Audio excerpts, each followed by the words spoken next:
Good evening, ladies and gentlemen, and welcome to race number 7, the final race of the first half of the season here for the G-Force Sim Racing Series, the Hijinx Company Vintage Cup Series, as we're getting ready to go racing at the high banks of Talladega for the Alabama 200. I'm Seth Cole alongside Samuel Dyer, and Sam, I can't help but flash back to the season opener at Daytona, a track that's 2.5 miles in length, can hold them 3 wide, and they were sliding to the corners. This track is longer, this track is wider. What are we going to see in this one? More speed, more sliding, and honestly, I would be surprised if we don't see someone flip their machine over. I'm expecting to see a lot of carnage, and so are the drivers, as the admins actually allowed the drivers during the super speedways to have 2 fast repairs. So we're already struggling just counting down how many cars had 1 fast repair. It's going to be even difficult for us now with 2 for every driver out here. 15 drivers will take the green flag here tonight, and there was only a small field at Daytona, but boy, was that an exciting race. So it'll be interesting to see with a slightly bigger field what happens in this one, as on the pole position is going to be the 63 of Hank Steinmiller, who appears to be having some problems here. We were focused on him for a brief moment, and looks like he has, there he is. Now he's back on there on the front row alongside of Eric Schaefer. As we look at the starting grid, we should mention that, as I said, this is the first race, I should say the last race of the first half of the season, which means next week it's going to be All-Star race weekend for these drivers. And with starting on the pole, Steinmiller is locked into the All-Star race field. Yeah, Steinmiller has been someone that's been inching further and further up front, as he's been had some bad luck early when he was joining these guys. But last week, a great redemption run for that 63 machine, switching to the number 63, formerly the 75. Hey, talk about redemption. How about Gerald Campbell, who's been close a number of times, getting the checkered flag last week at North Wilkesboro. You have Christopher Morse Jr., your points leader, coming into this one. He's trying to maintain his points lead. Actually, he's pretty close between himself and Dallas Myhand, a 15-car field, and only 12-point separation between those two for the overall points lead. Yeah, Dallas Myhand looking to flip this season around, as he hasn't won any races yet, but man, does he look like a machine that could win almost every single week. Ready to see for him to finally get that off of his shoulder. But man, these drivers, it's going to be a fun one. But yeah, bringing back to Gerald Campbell. Gerald got that win last week, but the week prior to that, I know he wants us to forget it, but he could have been a 2-time winner this series if he just didn't make that mistake at Darlington. Yep, pulling a Mark Martin there with not realizing that there were going to be no green-white checkers to finish out that race. But it's interesting, too, because this is the second super speedway that these drivers have run this season. We are guaranteed a different driver winning at a super speedway this season, as our Daytona winner, Ashton Schleiss, is not in the field. Driver that finished second to him, though, at Daytona, second in the points, Dallas Myhand. So do we look at him to maybe be one of the favorites today? I've got my eye out there for Jeff Green or Ron Capps, some of these guys that are coming out to do their first couple of races out here. Ron Capps coming out here being a special driver. I'm excited to see what this 28 machine's got for us. Is he's quick, qualified, good up front. That 28 machine's someone to look out for. Now, obviously, you and I have been watching these drivers during practice. They had over an hour to be able to go out here and practice at Talladega. I mentioned the fact that at Daytona, these drivers were giving myself and Michael Norman heart failures going sideways into the corners. What are the drivers going to have to fight with their race cars here at Daytona? They got to enter this corner perfectly. There's about a 6-inch window of if you can enter the corner perfectly, you can full throttle it around this whole entire track. But if you miss it, you have to let off, or you're going to be slamming into that outside wall on the exit. So these drivers are going to be focusing on their pedal control, making sure they don't run over one another. But as well as we know, these cars are insane to watch. They're quick, they're fast, and we might be seeing some of them flipping during this race. If we were at Daytona, start-finish line would be there, but we're at Talladega, extra couple hundred feet before they get down to the start-finish line here, and we're green flag racing here tonight at Talladega. And that inside line with Steinmiller are going to be getting a great start, but it seems like the back not able to get going as they're already 3 wide in the back. And that is some nerve-wracking racing, but it kind of looks like we're splitting up into 2 groups already. Talked about Jeff Green. That's his green and black and white number 10 up the middle, getting around Nicholas Weatherby in the 24, Brandon Brown in the 12. Now going to take Christopher Morris Jr. 3 wide. It looks like Christopher Morris Jr. going to run the strategy, kind of the Joe Gibbs strategy, if you will. Hang at the back. Yeah, drop it to the back and make sure your car survives this whole entire race. Save those fast repairs for later on. As up front, Steinmiller doing a great job, but he's got some hungry drivers behind him. Blaine Atkin missed last week. He's looking to get some points back as he no longer is the points leader because of missing last week. New look for that machine. We're used to seeing a solid black 05 out on track, but carrying the red and black on his machine this week. Very easy to see on the track as he slots right in front of Jay Countershell. I don't think there was any more space to give, as that was close from just ruining the 0-5 machine's day. But continuing on forward with how spread out everyone is, as here comes Ron Cap on the inside for the lead. And is he going to have drafting help? Jake Houndshell's on that inside line behind him, trying to take third away from Blaine Atkin. This might be one of these type of races where we don't see the draft come into play quite as much, because you mentioned it, and we talked with Christopher Morse Jr. prior to the broadcast as well. He said this is the first time at Talladega that he has been more off the throttle than any other time that he's been at the super speed. Oh no, there goes Ron Cap! He's going to spin it down to the inside. Caution will fly. Look at the front tires. They go flat. Thing and stops it before hitting the wall. Woo.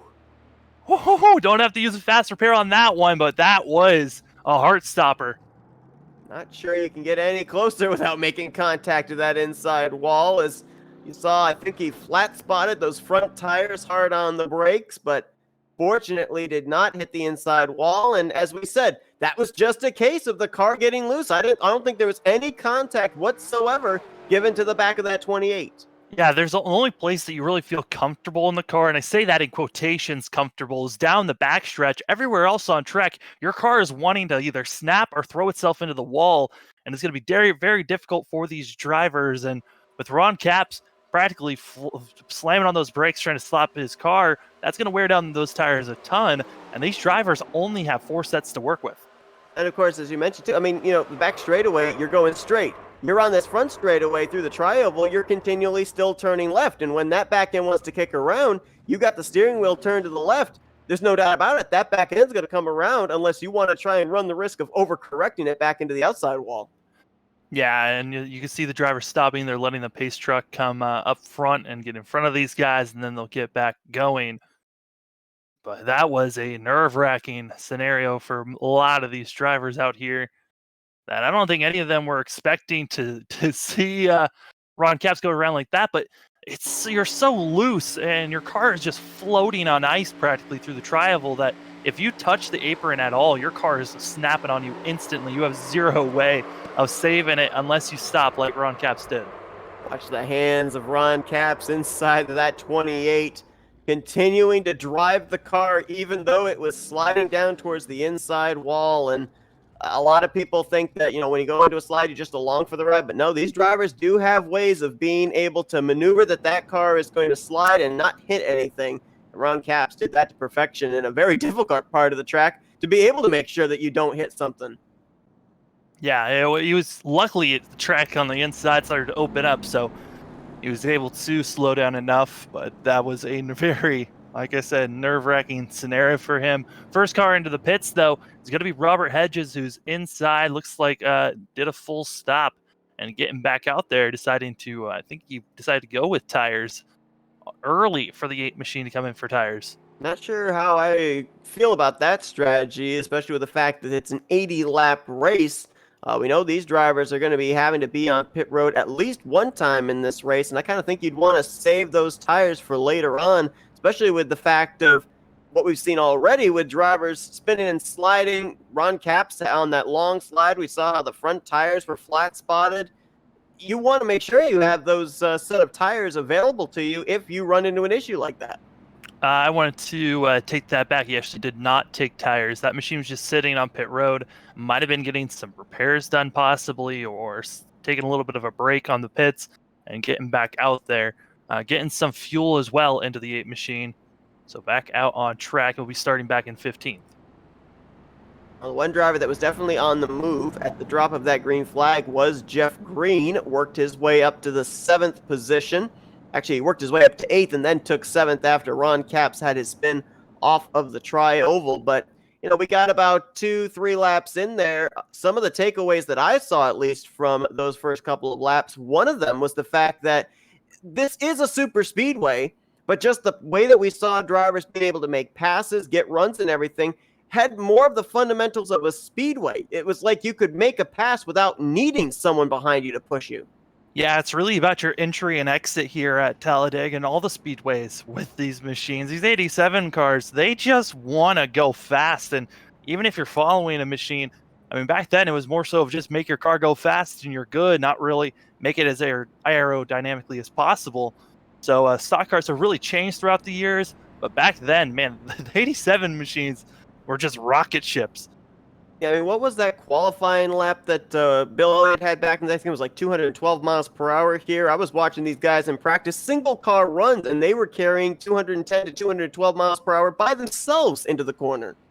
Yeah, and those are the moments where when you're going that fast, you have to think, hey, if I don't hit my mark, I have to let off, or I'm going to go hit the outside wall. And a lot of these drivers, I mean, they're probably going to be running the middle to bottom line the best that they can, but the middle line is the safest option to where you don't overuse your wheel and use up too much of your tires. Like I said, these drivers will have 4 sets, the one that they're working on that they have at the start of the race, and then 3 others to pick up in pit road, 2 fast repairs to work with, and so far, no one has used any of those. And that first caution, you thought maybe Ron Capps was going to make contact, a great stop on his end. But I mean, Seth, I don't think we're done with cautions just yet. There's no way. If Daytona's anything to go by, I mean, those guys, even at Daytona, they were trying to keep it clean and green, but just the way that the track conditions and the way that the car handled, it wouldn't allow them. They had to take their momentum somewhere, and when they try and make a move, the rear end of the car would say nope and come around on them. And we're seeing the same kind of conditions that these drivers are having to deal with here today. A thing that we have to also talk about is in terms of the track temperature, because with these drivers slipping and sliding around, it's going to be very difficult, especially on those rear tires. And you've got to think that the track temperature is going to play into just how much sliding they're going to be doing also. Yeah, during practice and qualifying, there was a lot of cloud cover that was making this track really cool, around 90 to 95 degrees. But then that cloud cover went away with the start of the green, and we are now at 105 degrees on the track temp. So these drivers are already slipping and sliding with how fast they were going. Now the track is more of an ice skate ring than it was before. And with the sun still beating down on the racetrack, you got to be worried for these drivers. That's going to get even slicker and slicker. Pace truck makes the left-hand turn to pit road. Single file restarts, as always this season, using the 1987 rules. That's going to be Hank Steinmiller. He's got a rear decklet full of Blaine Atkin trying to time this restart, see if these two might be able to get away, as the green flag back in the flagman's hands, and everybody darting to either the left or the right. Gerald Campbell looked like he was the biggest mover on that restart, as he was almost already by Randy Kokine at the start of the green there, and at 31 machine trying to get up front, but our top 3 all on top of one another. Blaine Atkin now with Jake Hounshell side by side for second as Steinmiller leads the way. But look at this run by Hounshell on the outside. Wall in the back stretch. Absolutely destruction on the front end, front right. Coming off the wall, got shoved into the outside wall. What's the 28 machine? Heavy damage. We'll have to use fast repair if their caution comes out. So right now for Ron Capps, he's just going to kind of ride this out. Whoa, Campbell with a moment there off turn 4. He's coming to pit road. Something's up with the 31. I almost went, you talked about him getting that good restart. Did he pass the 11 before the start-finish line and thusly has to serve a penalty? I believe that is what happened. It looks like he's doing a drive-through penalty for the 31 machine, which is going to hurt him drastically as he will actually be pulling into his pit stall. So the 31 machine with a penalty having to come into the pits, getting a quick splash of fuel as he's already in here and getting back out on track. Well, if Ron Capps is waiting for a caution, he may not have to wait long. They were 3 wide down the back straightaway there, not giving a whole lot of room. You see the 05 of Blaine Atkin down there fighting the wheel as the rear end of the car wants to come around the center of the corner. Blaine Atkin looks like he's the most loose out here of all the cars because from the drop of the green, he's just been wheeling this thing every single corner, and you see these drivers almost sideways through the tri-oval, trying to keep going. 3 wide again as they're wrecking in the back. Kokine and others. Randy Kokine, Seth Harlson, and the 07. I almost wonder if maybe this had something to do with maybe some connection issues, because I noticed that the 07 of Harlson was blinking moments ago. Eric Schaefer in the 5 collected up as well, our outside of the front row sitter. I'm looking back to see who this all started with. I think it was with the 11. Yeah, the 11 drifted up, got into the outside wall through the tri-oval, and then made contact with Jeff Green. Actually, that was the 5 machine, that he made contact with. And actually went flipping over for a hot second there with Schaefer. We were wondering how long it was going to take for a driver to flip here with the speeds these drivers are carrying. There you see the shot that Koking took into the outside wall. I think it was just 2 cars involved with Koking and Schaefer. I thought the 07 of Harrelson was collected up, but apparently that was not the case. Yeah, I missed all the color schemes. I thought Jeff Green was involved in that, but he was actually in front of the 11 when he got into the outside wall. But that just shows, I mean, we're only 8 laps in, 2 early cautions, and it just shows how, I mean, both cautions happened at the Tri-Oval. Tri-Oval looks like to be the most dangerous spot for these drivers, and it is the most lightest part of the track that you'll see these cars be in. And it's interesting, too, because it's in the Tri-Oval, but it's 2 different lanes in the Tri-Oval. The first thing with Ron Capps, the first spin that brought out the first yellow, he was on the inside line and spun towards the inside wall. If we look at this incident with Randy Koking, he was up in the upper groove, slid up into the wall. It was like the wall kind of grabbed him.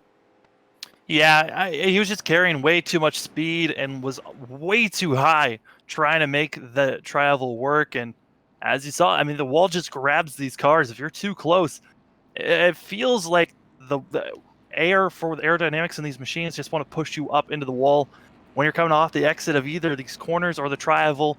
So I think right there it's a learning experience for Koking here for the rest of the race.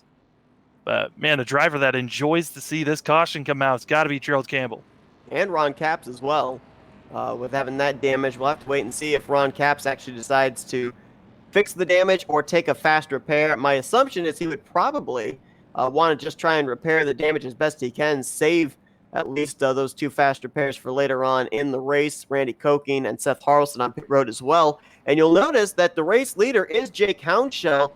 You don't hear this very often at Talladega, but he made the pass around the outside for the lead by himself and was just ahead of Steinmiller when that caution came out. Yeah, a very bold move by the 83, but made it work. And we're going to be seeing a lot of that. If you get the momentum, just sling it around, either the inside or the outside, your momentum will carry you to make the pass. And it makes the car that's in front a sitting duck. And that's something to carry forward when we get later and later into this race. Look at the drivers right now that are in the hunt for this championship. We already mentioned Christopher Morse Jr., the points leader. We saw him kind of fall towards the back by design. He's now in the 7th position. Dallas Myhan, 12 points back, is right now in 9th. Jake Hounshell's really the only other dog in that fight, but he is about 51 points back. So, if he were to go to victory lane here today for what would be the 2nd time this season, he could certainly close up some points. But, I mean, still a long ways to go in the season as well. So, we could still see Chris Morse Jr., Dallas Myhan run into some issues after the All-Star race weekend in the second half of the season, and Hounshell could be right back into the thick of things that way as well. Yeah, no playoffs means that every race counts from here on out. You got to make sure that you running up front, get a top 3 finish, if not a top 5. And if you finish anywhere lower than that, that's kind of a race that you have to try to throw away, get behind you, and you have to win the next one to gain back those points that you've lost. Ron Capps did indeed just get his car repaired normally, did not take a fast repair here under this caution. Looks like Seth Harrelson spent a little bit of extended time on pit road as well in the 07. And we'll have to see how that damage affects Ron Capps for the remainder of this race, because you talked about the damage he had there on that right front. We obviously know that Talladega is one of those tracks that's very aerodynamically dependent, but it's kind of seemed like here early on, aerodynamics aren't playing as much of a factor as they normally do, just because of the way that these cars are carrying the speed that they are. They don't have that rear spoiler really holding and hindering them in terms of the speed they can gain. We'll have to see if this will allow Ron Capps to be able to work his way back up to the front of the field. Yeah, it's more of, hey, if you don't hurt or damage the engine, you're good to keep just repairing it the best that you can. These vehicles are pretty durable as long as you don't hit the front end too hard. So these drivers, probably Ron Capps is feeling like, hey, I'm not low on power, so I can still be out here and running as hard as I can, even with a machine that looks like it's in a destruction derby. Lights are out atop the pace car, so we will go back green this next time by. Jake Hounshell, the leader. Hank Steinmiller, the pole sitter. Been up there in the top 3 in these first 11 laps. He's going to restart 2nd. Blaine Atkin in 3rd. Jeff Green has been a mover on every single one of these restarts. He's up to 4th, followed by Nicholas Weatherby in the 24. He'll be 5th. Then it's Brandon Brown, Christopher Morse Jr., John Whitendorf, Dallas Myhan, and Eric Schaefer. That is your top 10. I believe that your top 10 are the only drivers that have not been on pit road since the drop of the green flag. Everybody else from 11th on back have been on pit road at least once under one of these two cautions. Yeah, one time from all the drivers except for Gerald Campbell, who had to come in and serve a penalty and decided to get a splash of fuel and get back out there. And it looks like he did the same thing here this lap. Some of our biggest movers so far, that's going to be Brandon Brown in the 12 machine, who started 14th up to 6th.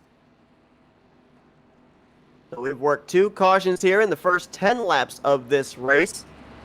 And while I want to say that we could definitely see these drivers settle into a long green flag run, it's not the drivers that are really causing these cautions. It's the way that the cars are handling here at Talladega. They are in a constant fight going into and exiting every single corner. And we've seen it here, especially coming off of turn 4 with our camera angle here. I mean, you mentioned the fact about Blaine Atkin. Normally, a lot of drivers for qualifying nowadays, they want to have their car skewed out there so that way there's no air going to the spoiler to hinder it. These drivers, they're coming off the corner that way because that's the way the car is exiting off the corner, with the rear tires not wanting to grip the track.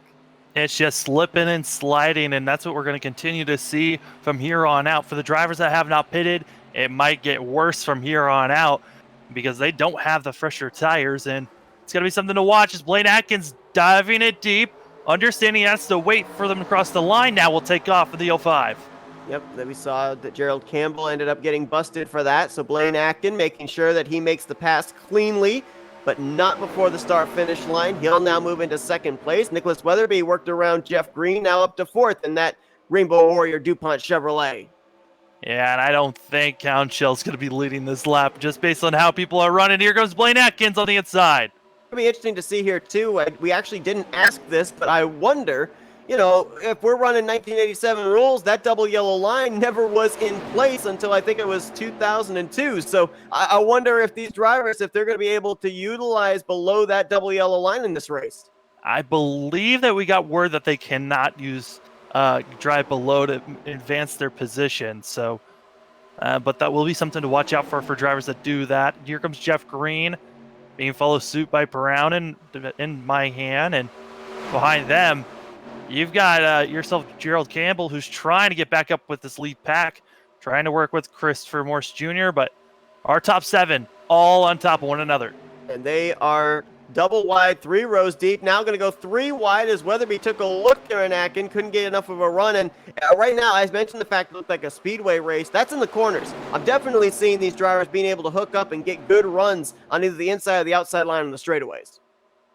Yeah, it's looking like it's more so of a two-car tango that you got to work with here. If you can find someone that you can really latch onto and you both can get going, you can start pulling away from the rest of the field. But it's so difficult to make any bumps and pushes here with these machines because it just your front end and the back bumper just don't match up as well as modern stock cars do. Yeah, we're going to see these drivers try and have a little bit of daylight, I think, between their front and rear bumpers, trying to make sure that nothing happens to their day or the driver that they're trying to help push up through the field on board here with Blaine Atkin. And you can just see right there, he's right up against the bumper, but he's not touching the bumper, trying to get as close of a lock-on draft as he possibly can without actually having the opportunity of maybe hooking that 63 car around. Here comes Houndshell getting the momentum, and Atkin almost makes contact with 83. Boy, I don't know with the way that these cars are slipping and sliding around. If you want to run the risk of trying to block, Houndshell takes it 3 wide to the top, puts Steinmiller in the middle, Atkin on the bottom. And Atkin would have led that lap right there, but they continue to be racy back here for about third on back. As you know, Atkin and Houndshell, with that contact that was almost made, Houndshell's got to keep it. Oh, no, there goes Morris. Spinning around the 3 car. Oh, he's going to hit that inside wall pretty good with the right front of his machine, also the left rear. It's off the racing surface. Oh, my, Atkin up front, almost losing it in the middle. No caution for the spinning 3 car, all by himself off of turn 2 and down the back straightaway. And these guys up here, I mean, again, it may not be over for Christopher Morse Jr. He may get a caution here with the way they're racing up in this top 7, top 8. When they're 3 wide, that middle car, just the arrow that's pushing them around is affecting that car so much that they just want to snap. So right now, Jeff Green is in the danger zone, being stuck in the middle, but holding strong, trying to figure out how to get to that inside line. Trying to tuck in front of Blake. Oh, no, contact! Doesn't make it. The 2 of them make contact with each other. Green's going to hit the inside wall a ton. Atkins slides back up the track, saving it. But Jeff Green, a hard hit into the inside wall, went for a hole that just wasn't there. And here comes Weatherby, and here comes Myhan. Myhan, who we really haven't talked much about so far, got second during Daytona earlier this season, and now is about to go through, thinking about going 3 wide for second place, and thinks otherwise of it.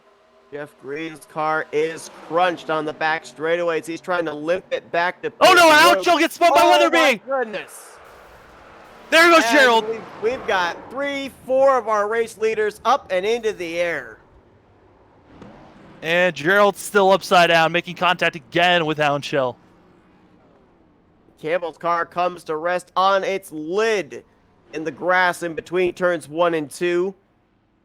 There's Houndshell leaving the scene of the accident, and we know that Dallas Myhan got a piece of it as well in the 41. These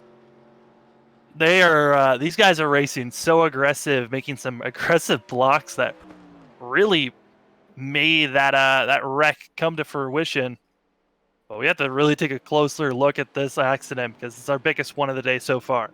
And we're going to take a look at a couple of things here. We're going to first go back and see the spins from Christopher Morse Jr. as well as the contact between Jeff Green and Blaine Atkin. Then we'll take a look at the massive wreck that we had going into turn 1. But I mean, we're not even a quarter of the way through this race, and we've already got a number of torn up machines that are either going to have to do one of two things. They're either going to have to use that fast repair now, or they're going to have to limp that race car around for the next maybe half to 2/3 of this race, wait to use their fast repair later on, or they'd have to use that fast repair now.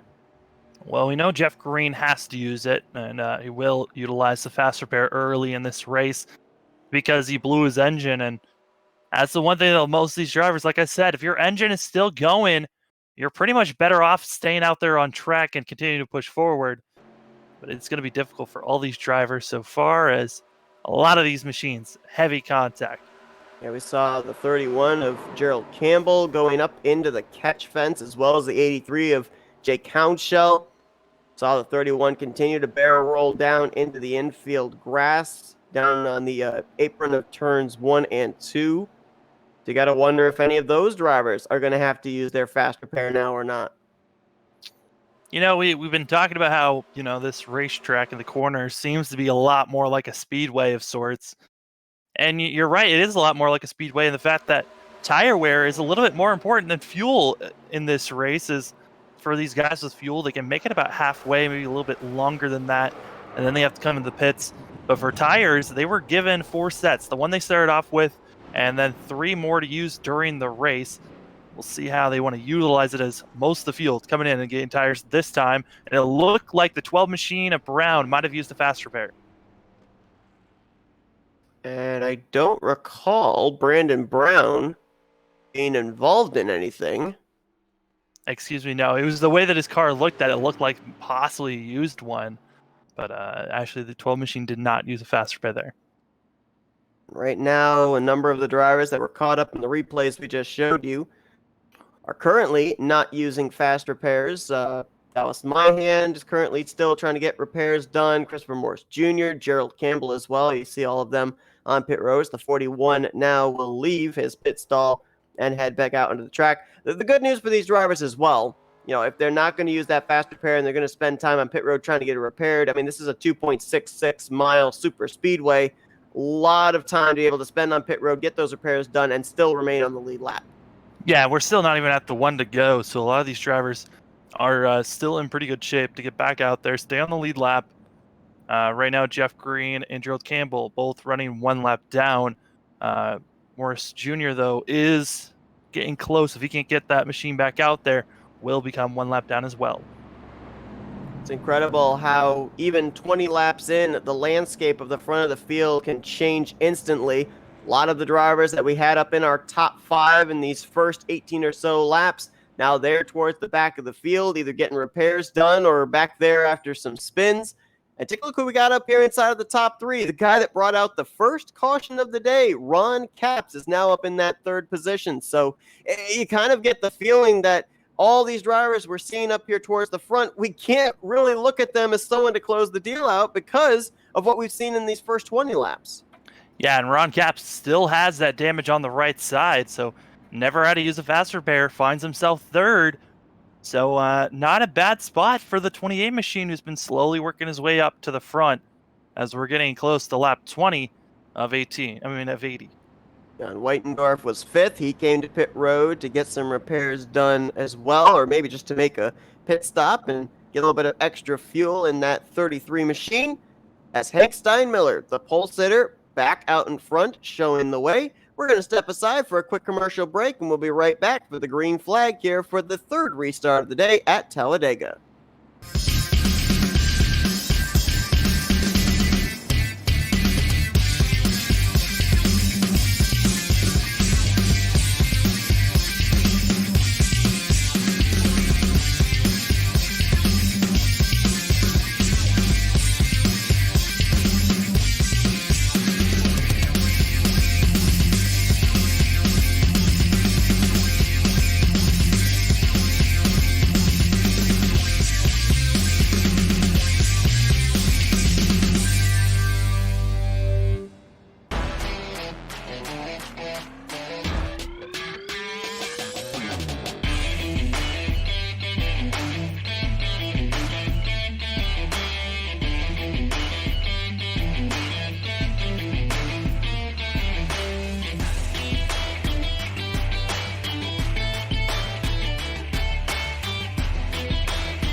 Welcome back to the Alabama 200 here for the G-Force Hijinx Company Vintage Cup Series. We are a quarter of the way through this race, getting ready to go back green, working our third caution of the day at Talladega. And pole sitter Hank Steinmiller will lead us back to the green flag. We're back underway. Steinmiller really stalled out everyone else, causing everyone to back up, and now Weatherby dropping it to the inside. Here comes the aid of Hedges, who we haven't really seen up front in the top five in most races, but they're already 3 wide for second place. Got Ron Capps on the outside line with help from Seth Harlson, trying to push him to the front, and he will clear for the race lead off of turn 2. Oh no, the 5 machine blew up on the backstretch. Eric Schaefer brings it down to the apron, out of harm's way. And that's in his future. That is the one thing with these drivers that are running out with damaged machines, is there's that chance of your engine blowing with how much damage you have, but still really close contact racing between the 07 and the 24. Yeah, if I remember correctly, I think we ended up having a car blow up back at Daytona. We were kind of trying to figure out what was wrong with it. Ron Capps! Oh, no! Oh my goodness, up and over as he tried to block Seth Harlson, and he's hard into the outside wall in turn 1. More drivers sliding in. Randy Koking is involved. The 12 of Brandon Brown is involved. Another big wreck. Well, drivers that decided not to use their fast repairs, good on them, because now they do. As Ron Capps' engine is gone, he's going to have to use a fast repair on that one. We'll see if Koking has to use a fast repair. But man, these drivers having a rough day. And you know, that actually helps Eric Schaefer in the 5, who blew up on the backstretch. With that caution, everyone had to slow down. He will possibly stay on the lead lap because he's on the front stretch right now. Actually, I believe he'll go a lap down. Here's the thing I got to ask. I mean, we're seeing these drivers trying to throw blocks, trying to tuck in line. Obviously, one thing is that these drivers are able to get such a tremendous run that usually it's difficult to be able to time it. But is there like a lack of visibility for these drivers, not seeing that car is coming up as quickly as they are? Well, it's a lack of visibility in a way, but at the same time, if your spotter's telling you you're clear and you don't react instantly, some of these drivers, their reaction time could be a little bit slower, which is putting them in those awful situations.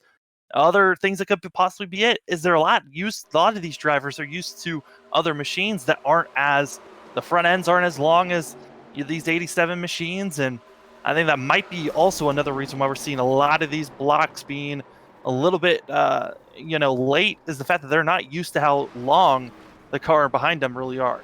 So there, Jeff Green collected up along with Randy Koking. I believe the 63 of Hank Steinmiller may have gotten a piece of this one as well. First time that he's been involved in a wreck today at Dega.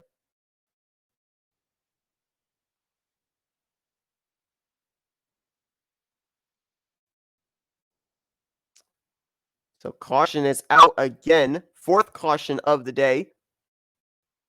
We are not yet to the halfway point of this race, and we can already check mark off a number of drivers that are going to be using their fast repairs. I think Seth Harrelson in the 07 may have just used one. Ron Capps will undoubtedly be probably using one. Jeff Green and also Eric Schaefer. Jeff Green, that 10 machine already used a fast repair. We'll see if he wants to use one now. Does so. I believe the 10 out of fast repairs to be utilized here.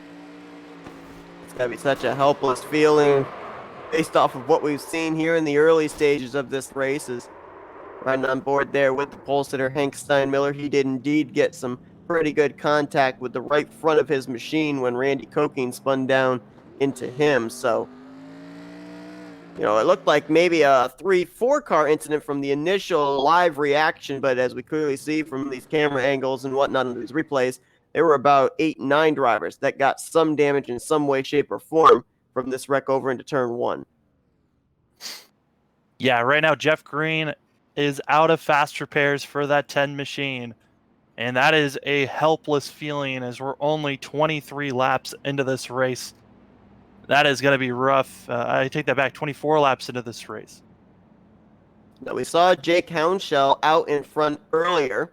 He was able to get a bonus point for a lap led. Dallas Myhand now out in front, just ahead of the guy he's trying to reel in for the points lead, Christopher Morse Jr., who is yet to lead a lap in that Wheaties number 3. So some possible bonus point strategy being played out right here for that 41 car, who we haven't really seen up at the front. I think the highest we've seen him so far under green flag conditions is around the 6th position.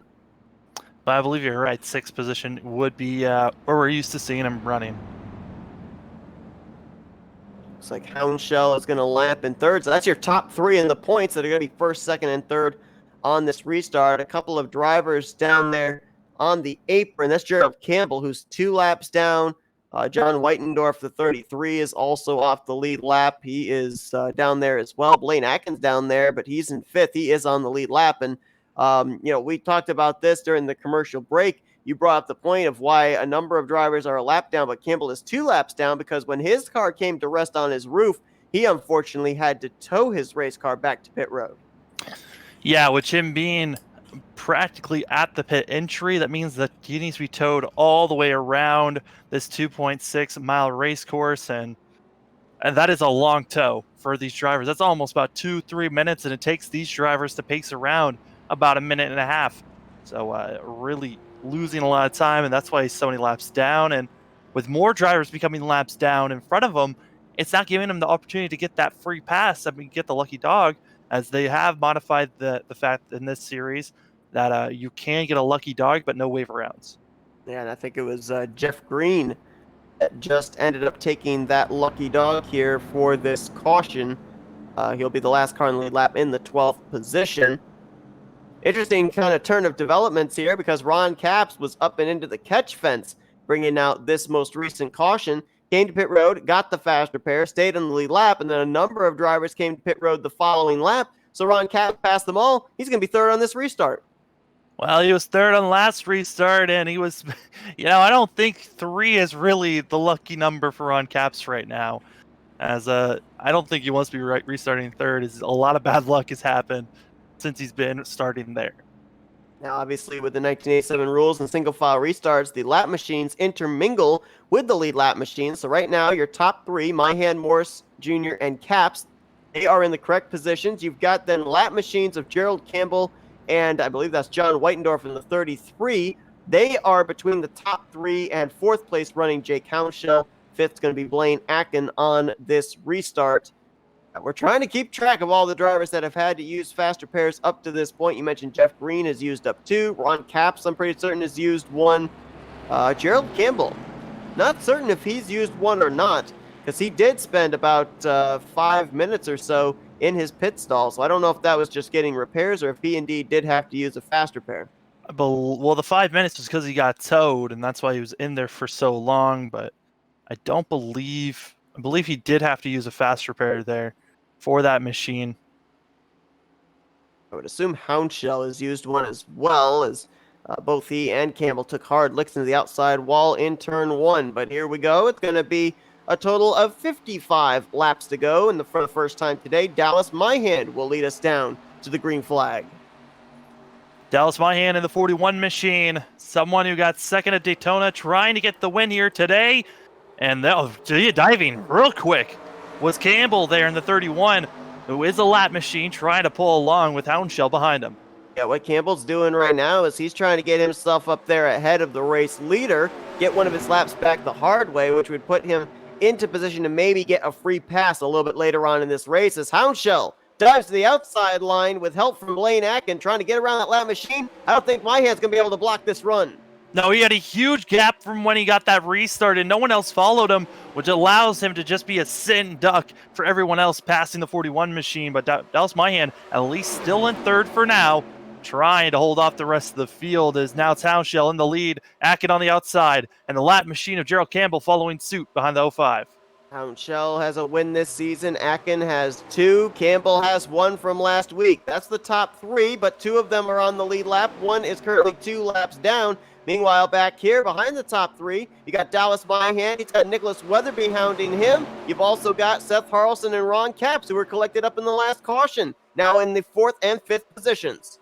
And everyone that's still in line here, of also Morris and Brown, they're all just waiting for the leaders to make a mistake here. And Campbell right now is putting himself in a very tricky situation, oh my goodness, Atkin. Wow. I don't know how he saved that machine.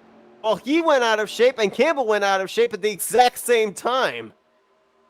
That was scary. And that's another thing too, because, you have your car get out of shape like that. Your first instinct is to lift, try and get that rear end to settle back down. But if you lift and you got someone right behind you, they're going to be in the back of you. Yeah, it's one of those things where if you lift, the car behind you doesn't, both of you are going to make contact. And if you make contact at these speeds, one of you's flipping over, because they're just going so fast. There's no way to stop these machines except for it to go upside down. You saw Dallas Myhand going into turn 1, entered on the inside line. Before he knew it, he was up in the 3rd groove, sliding into the corner. As Gerald Campbell, that 31 car, he is fun to watch. He's not battling for the race lead. He's battling to get one of his laps back, and he is doggedly all over these guys that are trying to battle for the top position. If Campbell can be in front of our leaders when the caution comes out, he's got a very, very good chance of getting back up there. Woo! I don't think Houndshell knew that Campbell was there. He tried moving up, and Blaine Atkins was to his outside. Yeah, these drivers, this must be so frustrating to have a lap machine that's racing so aggressive. Oh no! He's going to collect up Capps. No contact for Capps, so that Weatherby hard in the inside wall. What a great save by the 28 machine. Weatherby took a hard shot in the inside wall a couple weeks ago at Darlington, and another hard shot here today at Talladega, as up at the front, battle for the lead is on still between Houndshell the 83, Atkin the 05, and look at Campbell, thought about shooting up the middle as he had a run, made almost a little contact with the right rear of the 83 of Houndshell in the tri-oval. Yeah, that's the one thing. You don't want to make too much contact through the tri-oval. It's already tricky enough when you're by yourself, let alone getting a bump from a car that could honestly just throw you around. As there comes Atkin, just feeling like he can place his car anywhere, but you got to know that is a very risky move. I know Atkin has the confidence to make those type of moves on the inside, but one of these times, it's not going to work out, and you're going to cause another big one out here. Oh, Blaine Atkins was making those kind of moves back at Daytona as Campbell, almost out of shape in front of second place Atkin, saves it though, almost went up and into the wall. Houndshell now has way too big of a gap. Atkin, as well as Myhand, going to be coming up with a head of steam through the tri-oval, and they're both slipping and sliding through the tri-oval, coming up to the 83's bumper. Brandon Brown in the 12 coming along with them as well. So now you got 4 drivers up here hunting for the race lead. Seth Harrelson there as well with Christopher Morris Jr. They're in 5th and 6th, just at the tail end of this lead draft. Top 4 all staying in line, but you know that's not going to last for too long. As here comes Myhan on the outside of Atkin, trying to figure out how to get by this 83 machine. As Houndshell getting challenged on the inside by Atkin. Atkin slides into the corner literally as he's trying to get the run off the corner. Houndshell on that outside line might get a little bit better of a corner exit with his car, not quite as sideways, but he doesn't have the drafting help on the bottom. Atkin has Dallas Myhan, Brandon Brown down there as well. Now Myhan switches alliances. He'll jump back up to the top. Got to figure out who you think is going to be the fastest that can get you moving up front. And that's what Dallas Myhan is trying to pick. But here comes Gerald Campbell once again on the outside. Almost made it 3 wide. It's a 31. Out of shape through the middle. Somehow holds on to it. My goodness, I thought that car was going around out of turn 2. I don't know how he got that thing turned back straight. It's only going to get worse and worse based off the slide and the more pressure that you're putting on the tires and the heat up. Oh, that kid sliding. Woo! What another save. Gracious. And here's the thing with Atkin. Atkin is running on 9-lap-old tires, and then Campbell's on 13-lap-old tires, and they're sliding so much more than everyone else, which is kind of making me nervous for the later that this run goes on, that one of those two is going to be the one that spins around or at least makes contact with another machine. I think I got to ask you real quickly here, and I know I'm probably jinxing it, but let's say that these drivers go into a long enough run where fuel's going to be a concern under green flag conditions. With what we're seeing right now, is it going to be like your typical super speedway where you're going to want to come to pit road with a bunch of other drivers, or is it possible to maybe still turn fast enough laps by yourself? Oh my goodness, that's way wide. Yeah, don't answer my question yet. Let's focus on this. Oh no, Marshall into the wall. 83 machine got pressured up and moved up into the wall, and Houndshell going to be losing the draft as well as momentum, giving the lead to Dallas Myhan, who right now in front of them is the lap machine of Gerald Campbell, who's now put himself 1 lap down, formerly 2 laps down if he was behind our leaders. Let's speculate that these guys maybe would have to come to pit road under green flag conditions. I would assume, just based on what we're seeing right now, that you still want to come with a pack.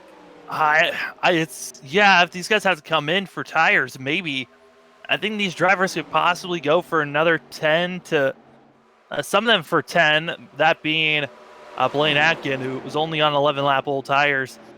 For Myhan, he's been out there for 16. Morris has been out there for 16 as well.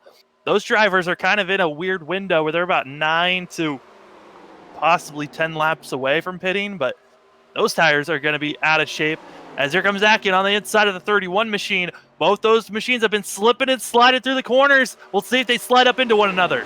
And Blaine Atkin, of course, the reason he's making this move, as he got the apron there out of turn 2, he's making this move on Gerald Campbell, not for the more so of putting Campbell a lap down, but if he doesn't make the move with the momentum he had, Dallas Myhan's going to pass him for the race lead.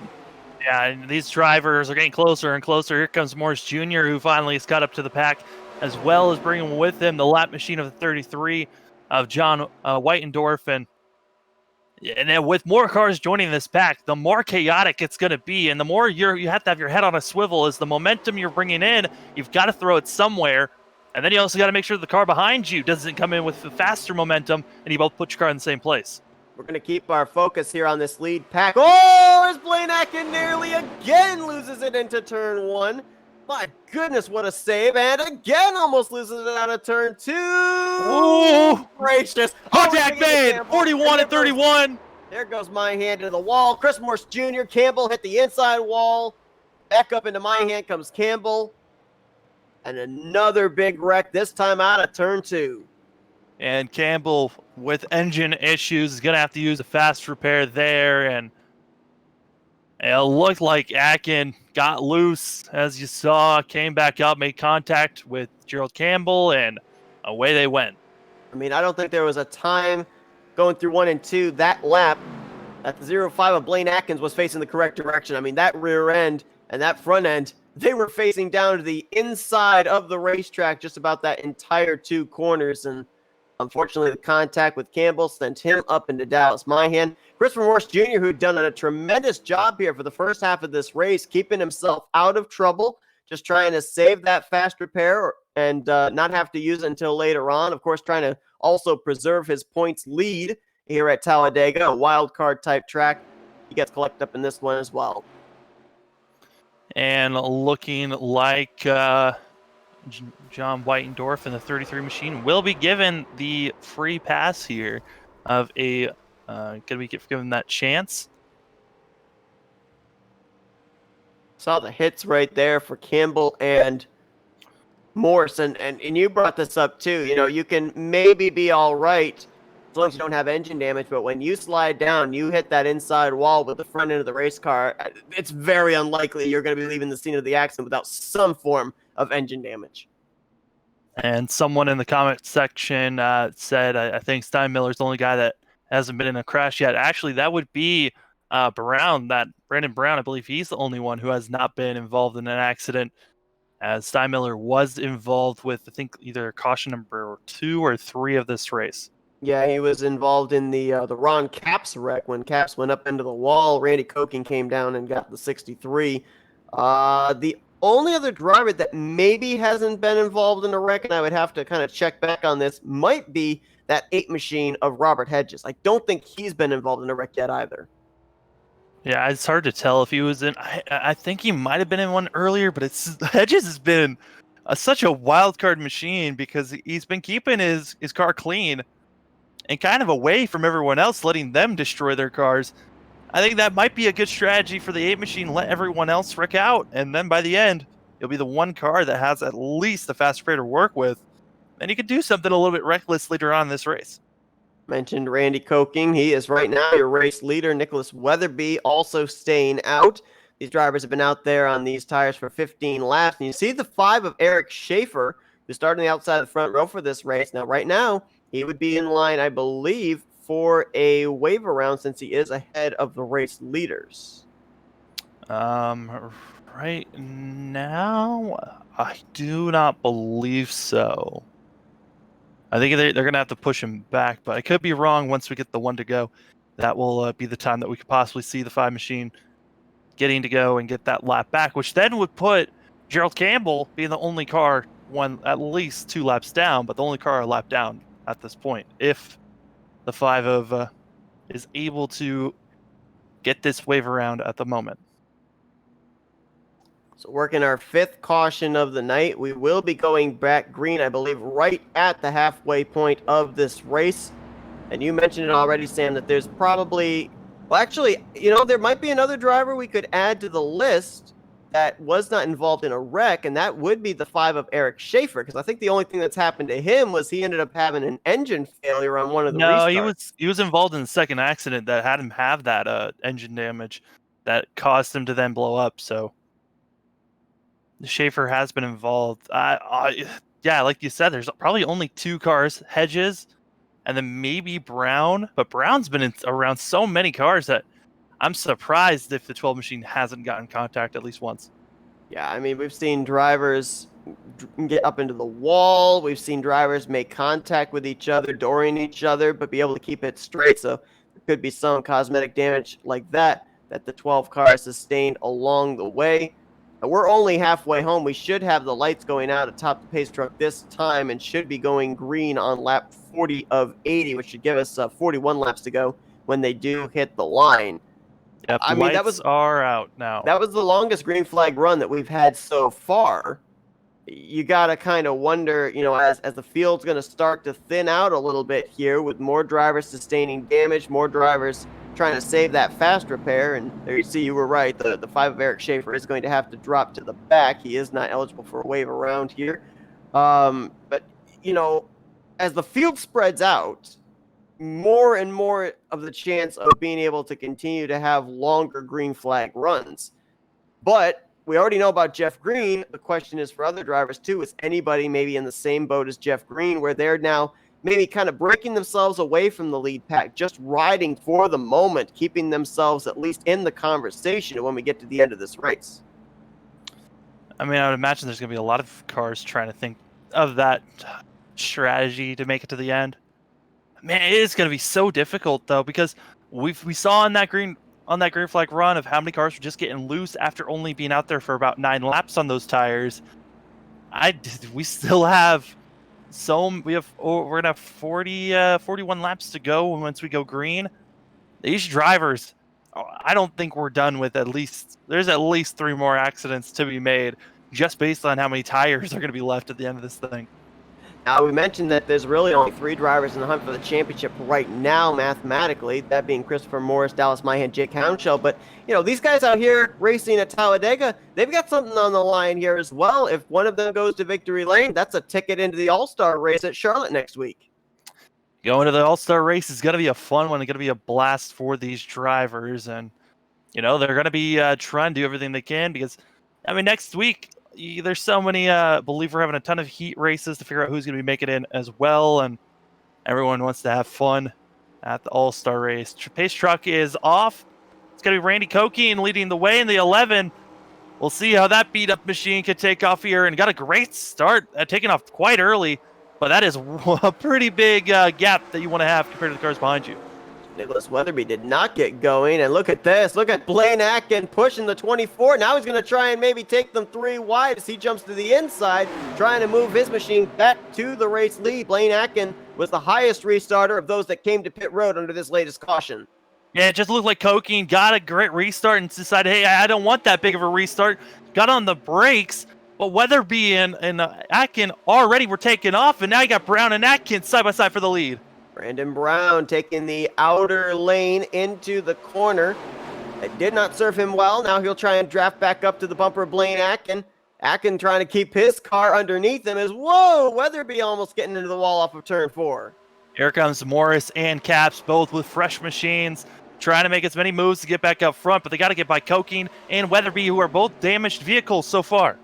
I would assume, just based on how good that 3 car of Christopher Morris Jr. looks, I think he may have used one of his faster pairs after this latest caution. And just these drivers trying to do the best that they can with those machines that have gotten repaired. Hounshell, looks like that machine is repaired. But, man, a lot of these cars, they are going to get close here, and this is when you got to get nervous for cars that have been slipping and sliding.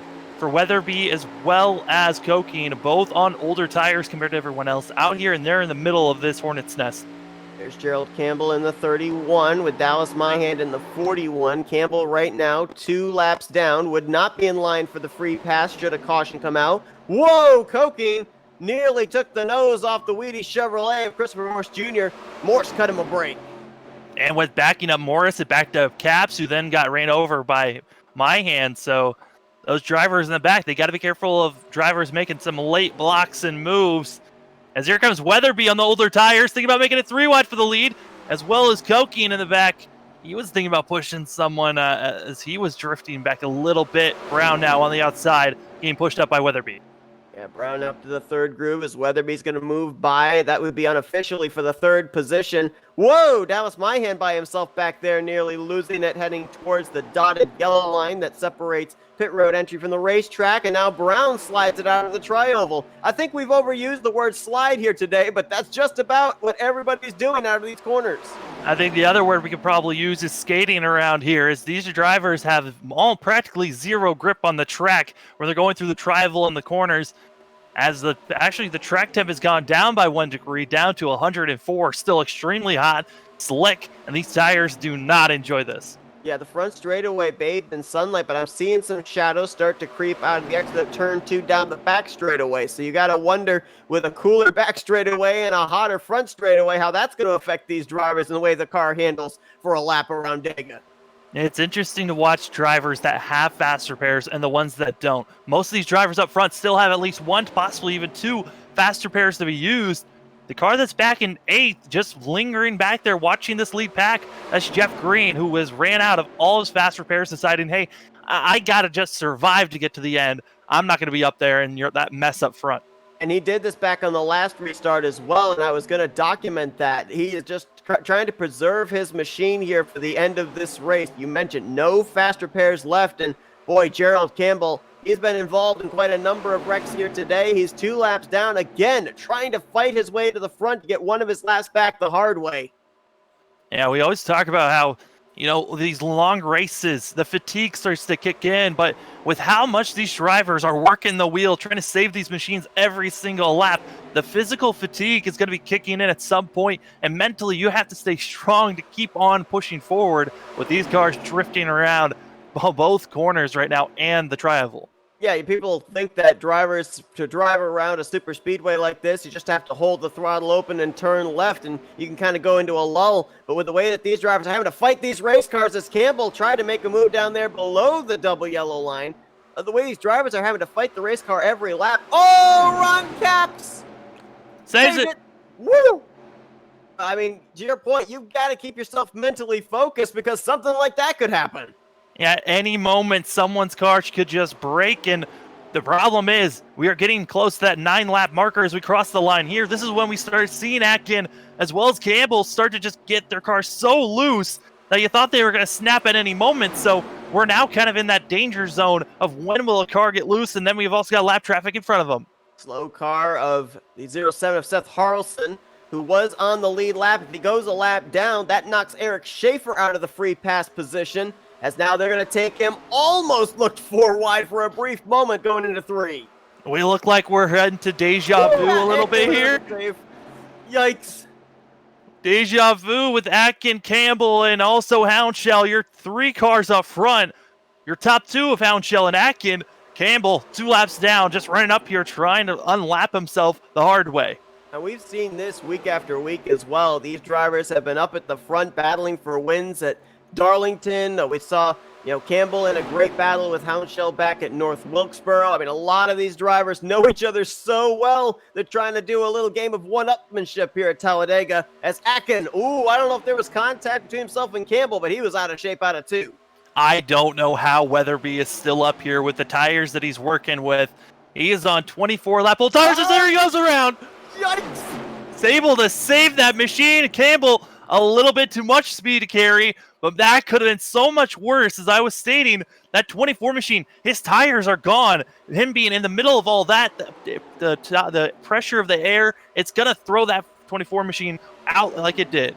Atkin loose again, that time off the tri-oval, and a driver that really lost out because of the 24 having to gather it back up was Dallas Myhan. He was up in the 4th position after losing all that momentum. He's now back to 8th. Yeah, Dallas Myhan and also Brown just on the cusp of the draft here, trying to utilize it as we're now 3 wide for the lead. Christopher Morris Jr. says, I want a piece of this action. I haven't led a lap yet today. He's going to go to the inside, put Atkin in the middle, Houndshell up to the top side, and he's going to have some drafting help on the bottom, courtesy of the lap machine of Gerald Campbell. Who would have thought, being at a super speedway and then 87 machines, it looked like more like a dirt track race with how much sideways these cars are. Bump drafting just slightly as Campbell in the 3 as the 3 gets a little loose. Who's going to lead this lap at the line? It's the middle line with Blaine Atkin going to just edge ahead by about half a car length between himself, Morse Jr., and Houndshell, as now they're getting themselves formulated up again to try and make a run on the back straightaway at the race leader in the 05. If they just stayed either side by side or single file, they could have stayed in front of everyone, but because they were 3 wide, it's bringing the rest of the crew that once we're all up here, guess what? We're a major, huge front pack again. Here comes Weatherby, Caps, Green, as well as Dallas Myhan and the lap machine of Harrelson. We're about to have 10 drivers up in this lead pack. 2 of them 1 lap down, 8 of them battling for the lead here at Talladega as we're coming closer to 30 laps to go. Weatherby's pushing Brown, but that's a little nerve-wracking for Brown, who knows his back bumper is going to be light. If he made any more contact, around the 12 would have gone. Especially in the center of the tri-oval, where it seems to be one of the areas where drivers are struggling, especially on the exit heading to the start-finish line. Sun started to come out and beating on the exit of turn 2, as well as the backstretch. It's something to keep in mind as it's going to get hotter and slicker coming out in corner number 2, which is going to cause these drivers to really have to be nerve-wracking coming in closer and closer to that wall. Well, you may have the sun out here at Talladega, but if you ever watch a storm brewing and you see those gray clouds start forming, I'm kind of getting that feeling right now, watching these drivers racing double wide and attempting 3 wide. Several drivers up in this lead pack, and you mentioned it too. We're getting to the point where the handling's going away on these race cars on the longer green flag run. It's now lap 13. This is when Gerald Campbell's car was starting to step out for him. And here comes Ron Capps now in the middle of this thing, able to pull along. Here's Morris Jr. as well as Dallas Myhan. These drivers all on top of one another, trying to make moves as all of them get into the wall or get loose off as the 07 got into the outside wall. Several drivers slapping the outside wall off of 2. I thought I saw Dallas Myhan nearly spin it on the inside line. These drivers are fighting the race cars, fighting the track, fighting each other. They're just plain fighting. 30 laps to go, coming to 20 laps to go. These drivers, 29 laps to go for these drivers. And Gerald Campbell now up right now, officially only 1 lap down, but once you see Akin pass by, back to 2 laps down. The thing I'm noticing right now, one driver that's feeling very brave with maybe trying to utilize his front bumper a little bit more than he should, trying to push somebody, and that's Jake Hounshell in the 83. I saw him earlier pushing Gerald Campbell, trying to get him back to -1, and right now he's trying to push that outside line with Blaine Atkin. Trying his best to push Atkin, and these guys most of them still have one more fast repair to work with, so you could kind of be aggressive here. Oh, Blaine! I mean, Blaine has been doing this all race long. I saw him during practices. Oh no, there he goes around. He got some help that time in front of Ron Capps, in front of Dallas Myhan. He's going to spin to the inside wall. He, along with Hounshell, are going to hit it, and the caution will fly for the 6th time tonight at Dega. And Gerald Campbell is giddy, as that 31 machine was up front ahead of our leaders, so he will stay only 1 lap down. And we'll see once the 31 believe he'll be staying 1 lap down, but how quick he is, he might be able to unlap himself if we have another early caution if he's up front. Seth Harrelson will get the free passes. We got a car spinning out under pace off of turn 2. That was the 12 of Brandon Brown. I think he stopped it before it hit the inside wall, but I'm not sure what happened there. Brown was not expecting the 07 to come to a dead stop, had to use evasive maneuvers to avoid absolutely running into him, and he did not hit that inside wall, but shocking to see the 12 having to spin out the way he did. Well, Harrelson coming to a stop there.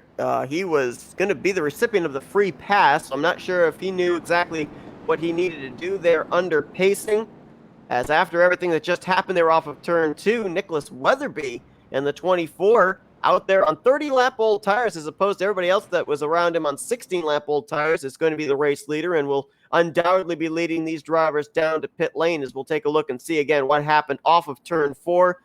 We saw Blaine Atkin with an amazing save going into turn 3. The car stepped out on him again, and at that point, there was just not enough time for Hounshell to be able to react. I think that he gave that 05 just a little bit of help there to go around. I got to take another look back to see if Harrelson was actually involved in that last accident. If he was, then he would not be gifted the free pass here. Going back to see what if the 07 was involved, and I do not believe that he made any contact. So yes, he should be getting the lucky dog here. And there he goes around, finally getting that lucky dog position. Seth Harrelson back on the lead lap. And we'll see how that 07 can do here, coming closer and closer to the end of this thing. Yeah, 4 drivers are involved in that wreck. Of course, Hounshell and Atkin were the 2 that got the inside wall. Ron Capps and Dallas Myhan got slight pieces of it, as we're going to go on board the 41, but not anything major enough to have them probably have to come to pit road and have extensive repairs. Actually, I'm not sure Myhan actually did hit anybody. Capps did in the 28, but Myhan might have been able to get on the brakes quickly enough to actually avoid all that. Looking at some drivers that possibly used a fast repair here. I think the 24 car possibly used a fast repair. Let me take another look at this. Yeah, he did. The 24 machine of Weatherby did use a fast repair. Wow. And if that car was up there in the lead pack with the damage he had that warranted a fast repair and on 15-lap older tires, it'd be interesting to watch that 24 car here in these final 25 or so laps, see if he can maybe get back up to the front, if anybody's going to be able to challenge him. So our top 5 did not pit. They are on 17-lap-old tires. The car in 6th of Randy Kokine, he will be on 31-lap-old tires and fuel. Trying something bold here is the 11. Yeah, I mean, we already know that these drivers had 4 sets of tires that they'd be able to use. I don't know how many sets Randy has used, at least in the early stages of this race. I believe he still has a fast repair at his disposal, but he doesn't have to use that if he comes to pit road. So, very interesting strategy that he decides to stay out on over 30-lap-old tires, just based on what we've seen these drivers have to deal with on 9-lap-old tires. Yeah, but the difference between what Kokine and Weatherby was doing was it looked like Weatherby was pushing that 24 car as hard as he could to get up front, while Randy over here has just been kind of in cruise control back around that 8th, 9th place. Yes, he was close to the field, but was kind of running actually behind Jeff Green of the cars that were just lingering by and waiting for an accident to happen. Lane Atkin, we saw him bringing his 05 back to pit road. Looks like he's come down to possibly top off the fuel tank. So he will be restarting back around the 11th position.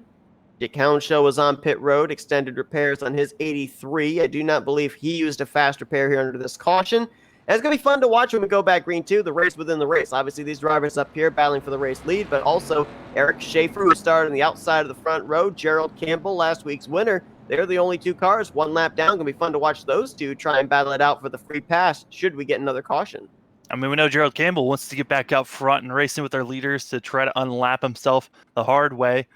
But, Gerald Campbell, you used to see how fast the 31 is. If he's just on the lead lap, he's someone that could possibly win this race if the cards fall into his favor.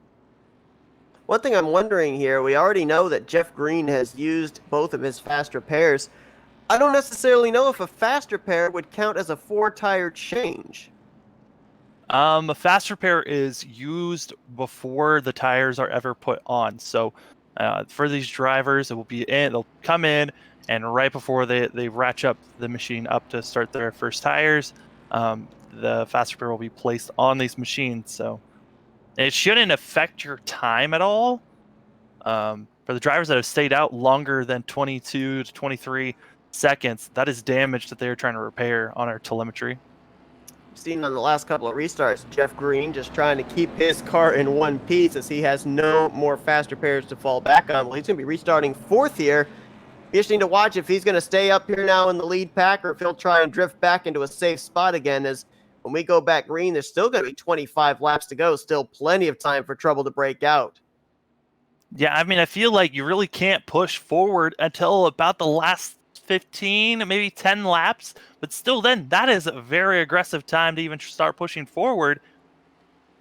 These drivers are going to have a lot to think about on these final couple of laps here, because some drivers still have fast repairs. They can still run up front as aggressive as they want. Other drivers are going to be starting to think, hey, maybe I don't want to be up front just yet. Let's try to survive to get to the end of this thing. As up front, it's going to be Christopher Morse Jr. He spent most of the first half of this race towards the back of the pack, and it looks like that's where he's going to go again. Says, you guys go on ahead. I'll be back up here later when it matters. Drifting all the way back, and, at least saw that we know the 3 has the strength to get up here, but deciding otherwise. The 11 of Kokine really backed up the rest of the field, as now we've got a 4-car, and now it's more of a 3-car pull away of Myhan, Brown, and Green. Yeah, we may have a bigger chance of a caution breaking out in this second group, but if they keep it together, this group of about 11, 12 cars, they're going to have a heck of a run on those top 3 drivers. Oh, boy. Atkin, Campbell, Hedges, all of them got a little loose coming out of 4. I think they're all holding their breath just slightly. And you saw right there, the 31 did get around the 5. No! Wrong caps! Steinmiller and the 5 all into the wall, and I also think the 07 as well. Tremendous air by the Vabeling machine of Steinmiller. The pole sitter was up almost into the flag stand there, crossing the start-finish line. And the driver that will be getting the free pass here, Gerald Campbell. Campbell was ahead by nearly 10 car lengths between himself and Eric Schaefer when that caution came out, so he will be back on the lead lap. And boy, if we saw how aggressive he was able to be with the race leaders 2 laps down, I can only imagine just what kind of gaps he's going to go for here when we close in on 20 laps to go, as it looks like Jeff Green is actually going to be emerging as the race leader after, I'm not necessarily certain what happened to Dallas Myhan there. The 41 was leading just before that caution came out, and now he's drifted back to third.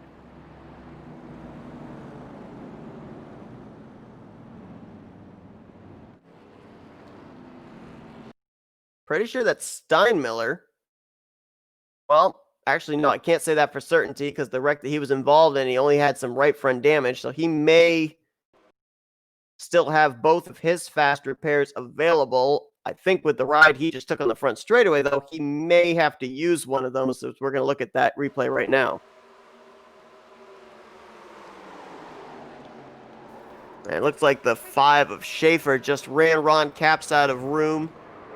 Capps up into the 63 of Steinmiller, and Steinmiller with a wild ride there across the start-finish line down towards the entrance of turn 1.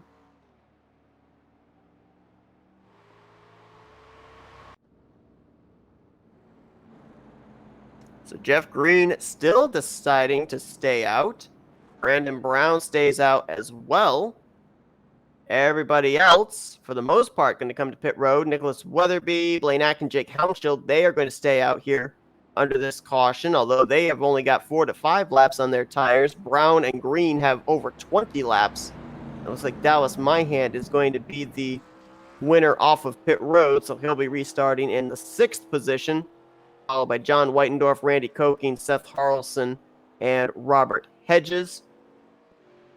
There's Campbell. He's back on the lead lap, which means that now if we get another caution, Eric Schaefer would be back in the lead lap, and all 15 cars that started this race would be back on the lead lap with a shot potentially of winning this thing.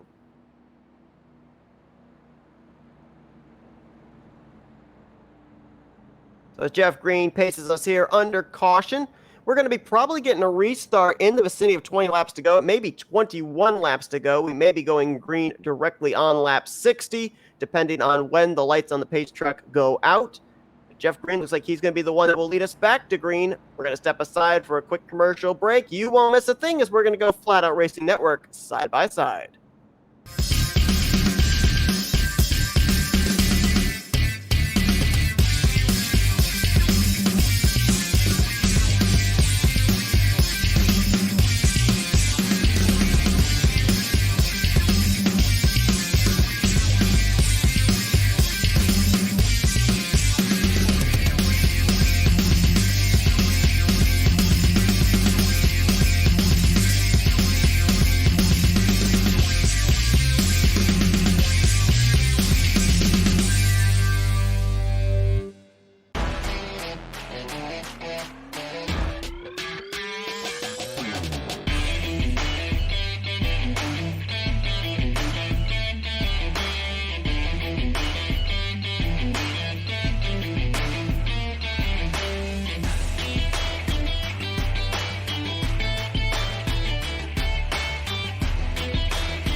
We welcome you back to Talladega Super Speedway. We're in the closing stages of tonight's Alabama 200, race number 7 of the G-Force Hijinx Co. Vintage Cup Series. Jeff Green, the leader, as we head back for what will be our 7th restart of the evening. And at this point of time, Sam, we're going to see the aggressiveness kick up, and this is where we're going to be entering into the point of where we're going to see who has utilized their faster pairs and saved them for the end and who has not. Yeah, 21 laps to go once we get going, and Jeff Green, will he start being aggressive here, or will he wait another about 10 laps before he starts taking off, as Blaine Atkins is doing his usual thing, ducking it low and already trying to make a pass? Undoubtedly, if we look at the entirety of the season, Blaine Atkins has been the most aggressive driver on restarts. Doesn't matter if it's a super speedway, a road course. He has been one of the flyers as soon as that green flag is in the air. Yeah, I mean, the best restarter for sure is Blaine Atkins, and what's crazy is on short tracks, he can gain about 4 positions if he does it right. Now deciding to make a pass here on the backstretch, goes below the double yellow, and I'm pretty sure, as he's still on the apron, double yellow, not a rule here in the 87 series. We got a spinner. That's Randy Koking back there, and it's a big wreck. Christopher Morse Jr. is collected. Gerald Campbell, I think, was involved as Koking just got slammed. I think it was the 5 of Eric Schaefer up into the air, and now against the inside safer barrier in the middle of 3 and 4. Also, Hedges bouncing off the inside wall. The 3 is going to have to come in for engine damage. For sure, as anyone else, the 5 has to get engine damage as well as the 63. As that's 3 machines, heavy damage, and they have to hope that they have another fast repair at the ready. I believe all of them do have at least 1 more left. I'm not sure about that 63 of Steinmiller because he was up and into the catch fence nearly under the last caution. So I'm not certain if he might not have used one of his faster pairs then and now involved in back-to-back wrecks. For Eric Schaefer in the 5, he was in line to get the free pass, putting all 15 cars back in the lead lap. So this takes him out of the running for the lucky dog. Looked back at Steinmiller, and he did not come in and get use of fast repair that last caution. So 63 machines should still have a fast repair and does. As he's repaired, getting new tires on, and going to get back out there. The 5 machine, though, his race is done. Tough break there for Eric Schaefer, who qualified on the outside of the front row, and we see what happened here with Koking, and oh man, there's the double whammy shot from both Steinmiller and Schaefer. And we saw further up the 3 of Christopher Morse Jr. He got hit by a couple of drivers. I think one of them was the 31 of Gerald Campbell, and I believe you said the other one might have been that 8 car of Robert Hedges. Hedges was now pulling into the pits with Gerald Campbell, and I believe also Morris is coming in, as Morris still was running with a blown engine around the track. And also Ron Capps into the pits. Well, you just see right there, there's just nowhere to go as Koking recorrected his car back up the track. Unfortunately for Christopher Morse Jr., he was in the wrong lane, and then he gets hit by both Campbell and Hedges in the 31 and the 8. So what started out as a single car spin going into turn 3 ended up with 6 drivers with major damage exiting out of turn 4. Looking back, and it looks like Hedges using a fast repair here. Looking at the 3, also using a fast repair. We'll get back out on track. Ron Capps still heavy damage. A lot of these machines are probably going to be staying in until the last moment before they get back out there.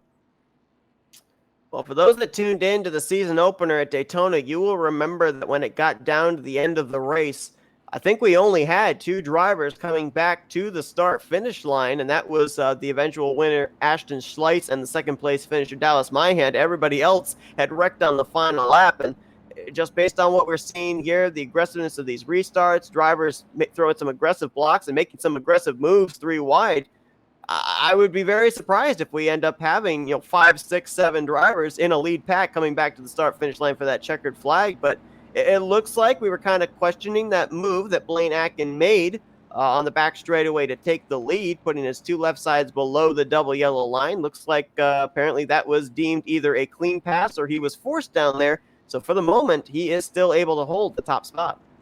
Yeah, we'll continue to hold it. Now everyone is questioning, what moves do you make? Who still has fast repairs? I tried to go back and look. But due to my internet issues, I am no longer able to go back and check to see who still has a fast repair left. Ron Capps right now on pit road, extensive repairs on his machine. He, to my knowledge, was not involved in this latest wreck. Gerald Campbell was. He is also on pit road getting repairs done. And Randy Koking, his car ended up coming to rest. I think it was on the driver's side door down on the inside of turns 3 and 4. So he unfortunately had to take a tow. That has him currently scored 1 lap down. Blaine Atkin, Brown, Green, Weatherby, Myhan, Houndshell, these top 6, I should say, are drivers that I thought were going to be our front runners at the drop of the green when we started this race. Ever since then, though, they've been shuffled all over the place, and finally, when it comes to the end here, they're up in the top 6. And the thing is, too, you mentioned those guys, and they have been running, somewhat up at the front for most of this race. But at this point in time, there's no clear driver that we can look at, pick out, and say, yeah, he's going to be the guy to lead when we get back to the checkered flag, because just about everybody in this field has taken a turn up at the front. Yeah, I mean, it's so easy to have your car if you get the right momentum, and if you can stay with this group and handle your car being slipping and sliding, you can find yourself up front pretty easily. And we've seen that it takes a lot to hold those machines through the corners and not just lose it off of exit. Blaine Atkin, case in point, is that machine has just been wicked loose, dirt tracking it around here, and still running up front in that 0-5. When we go back green, we'll have more than 15 laps still remaining. Just about everybody in the field has utilized a fast repair. Some of them have 1 remaining. Some of them, like Jeff Green, have none remaining. And we already have the 5 of Eric Schaefer out of the race. The question is, will we have more drivers going back in the garage area, joining him before the conclusion of this race? Somehow I get the uneasy feeling the answer would be yes, but we'll have to wait and see here, as we're going to be going back green with what will be officially 17 laps to go at Dega. I cannot see how we are not done with cautions. These drivers have been making extremely aggressive moves early in this race, and it's only going to ramp up from here. The aggressive blocks that were happening in the first 10 laps, they're going to come back. And all the time, these drivers, if they somehow stay on the lead, stay green, these tires are going to be just dwindling away so quick every single lap. These cautions have definitely helped some drivers to at least get back into the conversation for the win, though, as, whoa, we got some problems back there mid-pack. Robert Hedges all of a sudden shot out of line, and I think that might have been Koking behind him as well. Not sure what was going on there, but we ended up having John Whitendorf, Seth Harlson. They got back on the lead lap, and as well as the 31 of Gerald Campbell from 2 laps down was able to be back on the lead lap. So more drivers up in the conversation for this win, but the green flag is back out, and look at Blaine Atkin, a rather slow start there, backing everybody up. Trying to make sure no one else can do the same move he does every single week by backing him up.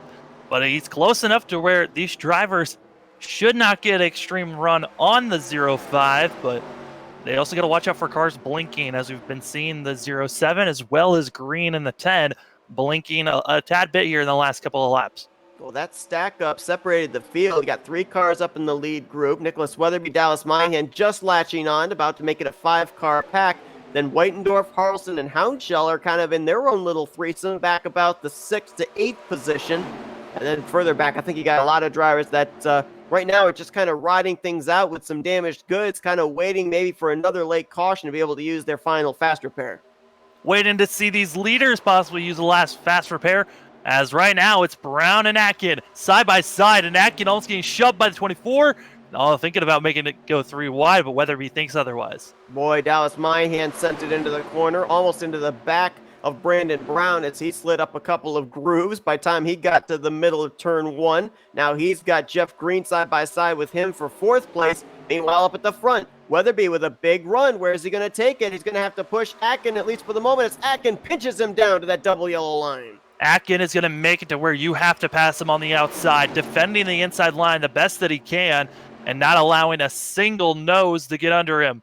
As now, I got to feel worrisome for Green and some other drivers that might not have any fast repairs, because they are now getting circled up by other machines. He's in the eye of the storm is Jeff Green. Right behind him, John Whitendorf. We haven't mentioned him hardly at all today. I think the only time we really did mention him was when he got the lucky dog a few cautions ago. He's now up in the top 5, and he was a player for sure back at Daytona in the season opener. Houndshell coming in with a head of steam on the outside. Almost ran straight over. That was Dallas Myhan. So these drivers getting very edgy as it looks like. Weatherby actually going on the inside, getting by Atkins, making it 3 wide for the lead. Oh, and he gets a little loose there going into 3. We got a car up on the wall. 2 cars. That was Dallas Myhan and Houndshell. They both managed to save it. Houndshell able to keep going forward. Might have brushed the wall just a little bit. But right now, Dallas Myhan now in 7th. Just losing the draft. Actually, I think he just has the draft right now if he gets his car back up to speed. But still 3 wide for the lead.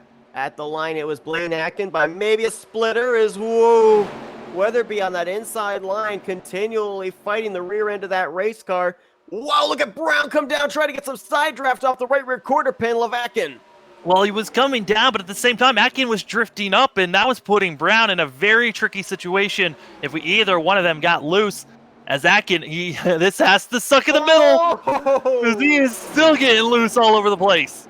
Gracious, slides up in front of Brandon Brown, who was somehow able to keep his momentum on the outside line. I'm not sure he lifted for the 0-5, and Jeff Green was in a position there if he wanted to maybe make it 4 wide, but please don't.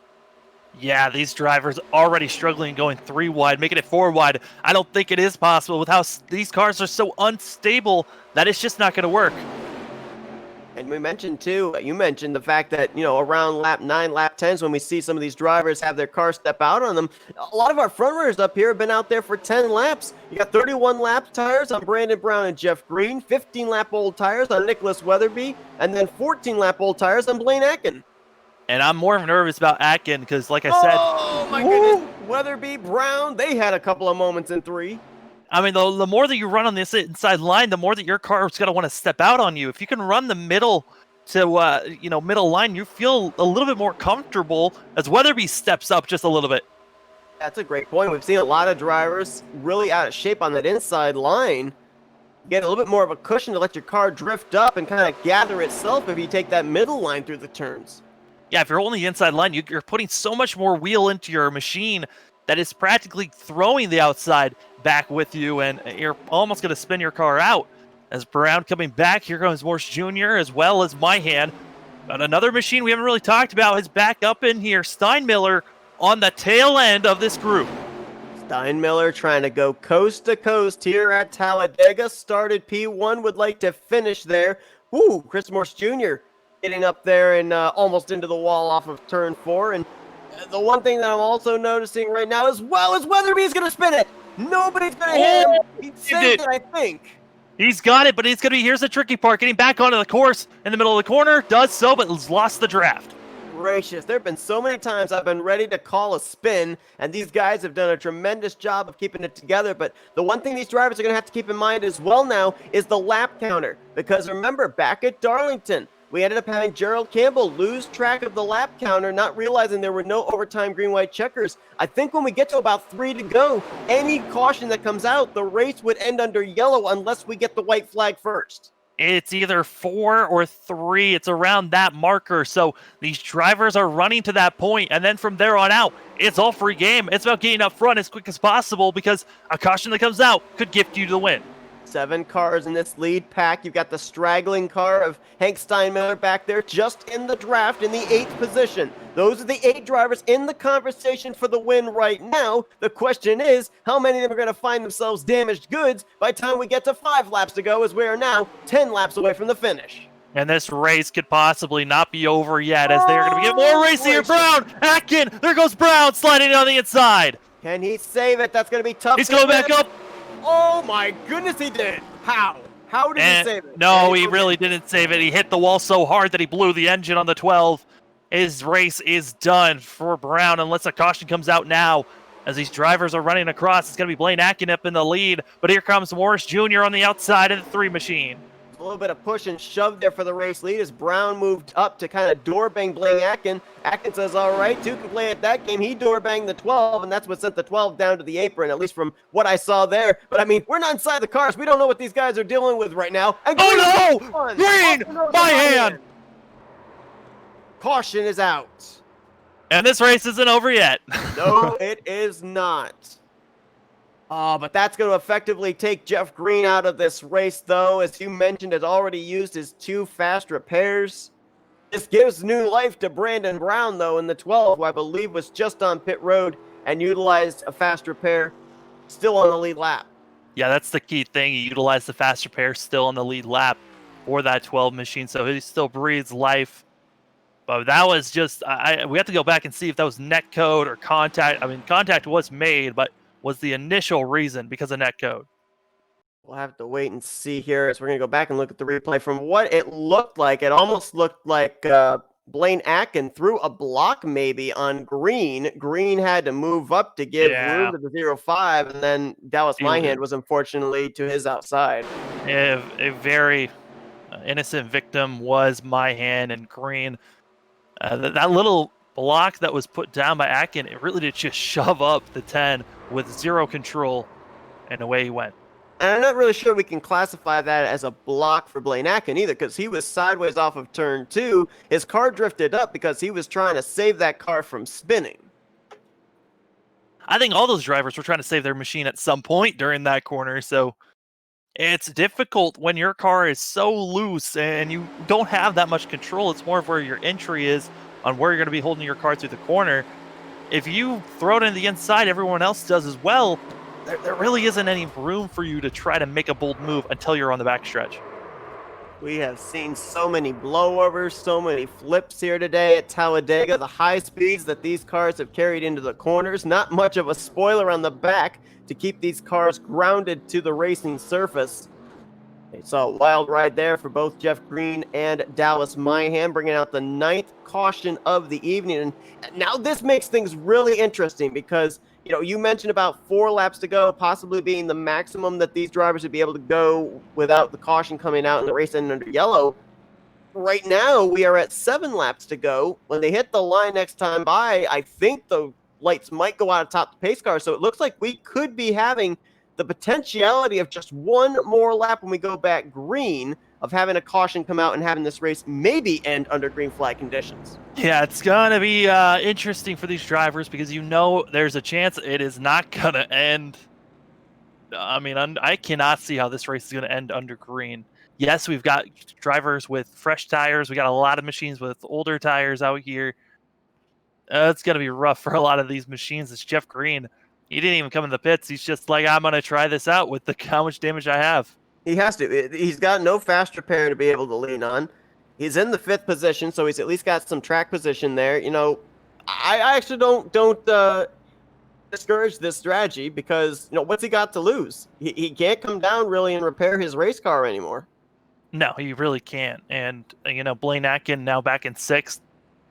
You got to know he's going to be trying to make a bold move to try to get by the 10 on this restart. It's going to be an interesting last couple of laps here as the lights on the pace truck are still on. Yeah, it's an interesting strategy call here, too, because Blaine Atkin was 2nd, crossing the line under that caution. Christopher Morse Jr. was the leader. The 2 of them elected to come down pit road. I think Atkin went with a fuel-only stop, however, unless...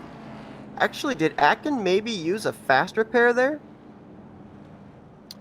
That car looks pretty clean after all the contact we've seen him have. I'm going to go back and make sure. I think he and Myhand might have both used a fast repair there under this caution.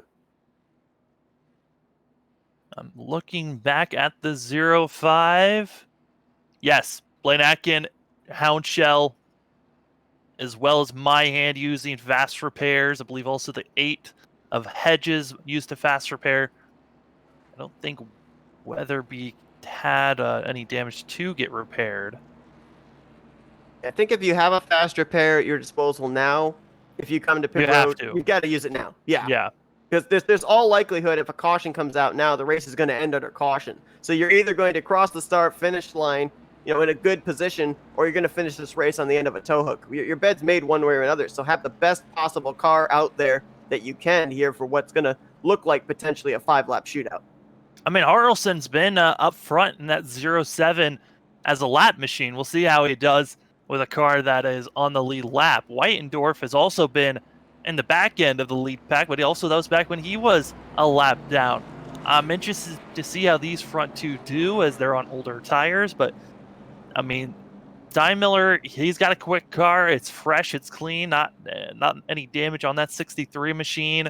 Gerald Campbell's got some damage, and then Jeff Green behind him as well with heavy damage. And I think Jeff Green and Campbell, with their damage, it might be holding back some of these other cars. We'll have to wait and see there. You got Blaine Atkin going to be restarting in the 6th position. We know that he is a mover and a shaker as soon as the green flag comes out for a restart, and he's going to have to pass 5 cars in 5 laps time. And one thing that I've been noticing during the course of this race, yes, he has been loose, he has been sliding through the corners, but when it comes to him trying to put his car into a certain position to make a pass, he's usually able to get such a run and be able to manipulate the draft. He's able to make the move by himself. So the question is, does he make the forward progress to the lead all by himself, or is he going to have a wingman to help push him there? How only time can tell for these drivers, but you know, you got to hope that you're going to have a wingman that tries to help you out there. But have you made enough friends during this race to try to help you out? Are you close to any friends that were going to help you out before this race, or are all the friends gone due to the fact that we are coming to 5 laps to go when we go green again? Yeah, you normally see a lot of drivers formulate alliances, try and find each other on the track.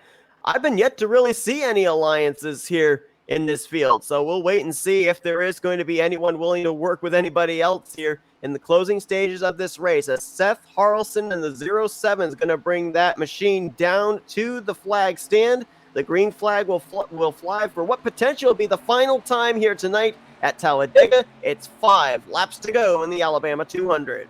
If a caution immediately comes out, we might have ourselves a 1-lap shootout as they all duck down low, trying to figure out how to gain positions. Weidendorf is going to duck below this 07, and here comes Gerald Campbell there for 3rd place. Weidendorf did not pass before the start-finish line, so that was legal, as now Harrelson will slot into 2nd, leaving Steinmiller and Campbell to battle side by side for 3rd. Look at that bright red machine there, Blaine Atkin. Let's see what he's going to do with Jeff Green. And Jeff Green going to be trying to pull along, but that car is so heavily damaged. It's not looking great for himself. But a car that's in the back that got a fast repair that we didn't notice, Ron Capps still had one. He might still be involved in this race if we see everyone up front wreck out.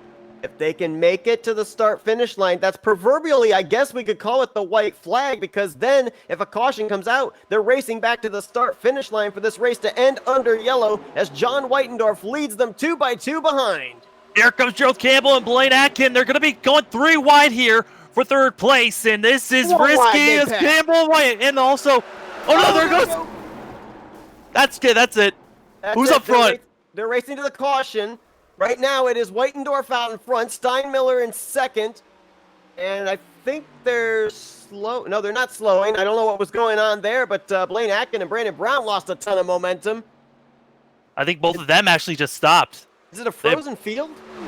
I believe it might be a frozen field for these guys. So it would not be a race back. I thought it might be a race back here with what was more than likely going to be a race ending under caution. And if the calculations are correct, we will be running these final 3 laps under pacing. John Weitendorf crosses the line, and that might as well, I think, be the checkered flag over his hood to win tonight at Dega. Weitendorf, Steinmiller, and Atkin, your top 3 right now. That's if no one comes into the pits, I believe we might possibly have a 1-lap shootout, but I believe you're right. This could be over. Yeah, I think that right here would be 2.5 laps to go for Weitendorf here on the back straightaway. He hasn't even yet picked up the pace truck. There he is, picking him up in turn 3. It would be 2 to go when they hit the line this next time by, and I think that, the lights could maybe go out, taking the white flag, which means that we would obviously be still ending this race under caution. So I think this race is over. John Weitendorf is going to win this race. Let's make sure and send an audible down to him not to come to pit road, because he's got to complete these final 2 laps in order for the race to be official. But we'll go back and look and see what happened. I think this all started with the 07 of Seth Harrelson, who was trying to lead that outside line. It tried to so hard. It just did not work out for the 07. And you knew that the drivers with the fresher tires were going to try to make bold moves and pushing up to give drivers to the older ones, and a contact made and around the 07 and the rest of the field really behind them. Was Weatherby involved in that one? Morse Jr., Jeff Green upside down, Campbell clobbered the outside wall as well. Ron Capps trying to snake his way through. I think he got a little contact there with Harrelson. And I mean, you just knew that something like that was going to happen because, we saw the 3-wide move by Blaine Atkin going into the corner there, but behind them, they were 4-wide with drivers like Jeff Green and Dallas Myhan. Yeah, I mean, everyone knew that once lap 4 came around, you had to be up front for the potential chance for a win. And the lights are still on the pace car. This thing will be official under caution finish for these drivers. And John Whitendorf getting it done in the 33 machine, who's just been kind of lingering around for most of this race, finally had himself set up for the win and did a fantastic strategy at the end of this race. John Whitendorf spent about the first 20 laps of this race, 1 lap down to the leader. Was able to get the lucky dog and was able to battle his way back up to the front. And like we said, back around the halfway point of this race, it was really going to come down to positioning for these drivers at the timing of the caution when it flew in the closing stages of this race. Yeah, I mean, it was all about track position, and you thought maybe Harrelson would have been up front for this thing, but like you saw, caught up, spun around, and Whitendorf was the lucky victor here. I think if we were able to stay green, Blaine Atkins was hard charging up front. I think he possibly was the car to beat, but just not enough time for the 05 to get up front. So we're coming off of 4, coming to the white flag for the field under caution. Just want to explain for everybody looking at the scoring monitor right now, Weatherby is not the race leader. He is scored ahead of the 33 because he teleported to pit lane, and so therefore it has him on track ahead of the 33. It should cycle back, having Whitendorf the race leader when he crosses the start-finish line. Steinmiller so close for going coast to coast. He will finish second after starting from the pole, and Blaine Atkins is going to finish the day out in the 3rd position. And if we look, too, as far as him utilizing Talladega as a springboard to try and reel in and chip away at the points lead that Christopher Morse Jr. had coming into this race, well, he may get another bonus point for most laps led because he spent a good portion of this race out in front, but Christopher Morse Jr. going to make sure he doesn't gain that much. He's going to finish right behind him in the 4th position. Yeah, I mean, Christopher Morse Jr. was running a pretty beat up car for the first about 25-30 laps of this race. Used his first fast repair, got back out there, was running up front or just outside of the front pack and staying close and staying on the lead lap. And at final end of this race, decided to try something different, and that car got pretty junked up, but luckily a 4th place finish. Jeff Green will not make it to the conclusion of this race. He was caught up in that wreck over in turn 2. He'll finish 13th. As looks like 11 cars will be crossing the start-finish line. Well, as soon as I say that, Gerald Campbell in 12th just came to pit lane. Nicholas Gerald, Weatherby's not on again. pit road right now. It's not for the win this time. I know, but I think it's one of those things of he can finally pull it in, knowing that there are no more positions to be lost. So might as well pull your car in, park it, and that's your race. As before we even went green, forgot to give this out. Randy Koking was parked his car and was done for the race. Now Jeff Green just parked it because he was not able to come around and finish the race because I believe his engine might have blown up. So deciding to just end it. But man, Weindorf with this win, punching his ticket into the All-Star race next week. Congratulations for that. And getting a win here this season. That 33 machine kind of just been lingering around, 8th place, 6th place, just outside of the top 5 for most of these races. And Super Speedway giving you the chance, a wild card, and gets it done. Weitendorf was very much a player in the season opener at Daytona. Got involved in all the mayhem on the final lap, was not able to be up there at the front and try and sneak a win there, but he gets one here today. And yeah, to your point, a driver that comes in this race 7th in the point stands, average start position of 9th, average finishing position of 5th. Well, that finishing position average is certainly going to lower here today as he is going to be bringing it down, taking his first checkered flag of the season. And a crazy one here at Talladega, a race where nobody that started this race finished this race without having damage in some way, shape, or form. A lot of drivers took some airborne rides here at Talladega, but nobody was able to survive the 80 laps here at Talladega with a completely clean car, unless having to use a faster pair. Yeah, and I think with the fast repairs being there is John Whitendorf crossing the line, getting the win. What a great run for the 33 machine who had to battle all day long. But the fast repairs really made it to where these drivers could be aggressive all race long. And like you saw with Jeff Green, once he ran out around lap 23, he ran out of fast repairs. He was just in cruise control, wait until these last 15, 20 laps for him to finally make a push forward. So John Whitendorf has to make his way around this very long super speedway before he can get back to the start-finish line and start burning it down in his School Bandit Chevy Lumina. Let's take a look here at the full finishing results from this race. And it's kind of a list of who's here of drivers that we saw up at the front at some point, we saw up in the air at other points. Yeah, we already gave the top three with Morse Jr. in fourth. Brandon Brown was able to come back from a late race wreck to finish fifth. Jake Houndshell, he was sixth. Dallas Myhan, seventh. So your top three in points all still finished up inside the top seven. Again, Ron Capps, you mentioned, had that late fast repair. He'll get eighth. Robert Hedges, ninth. Seth Harrelson, who was the driver that kind of triggered that final wreck, ending this race under caution, going to finish in 10th place. Well, we started with 15 and 10 were able, take the back 9 were able to cross the line here at the end. And not surprised by Talladega. We saw so many big ones. And Whitendorf, the one to survive and be up front. You know, you think about it too. Yeah, we were under the caution quite a number of times in this race, but just the skill of these drivers to be able to make sure it was only that many cautions. We saw so many times, so many drivers completely out of shape and somehow be able to save their race cars and keep them going.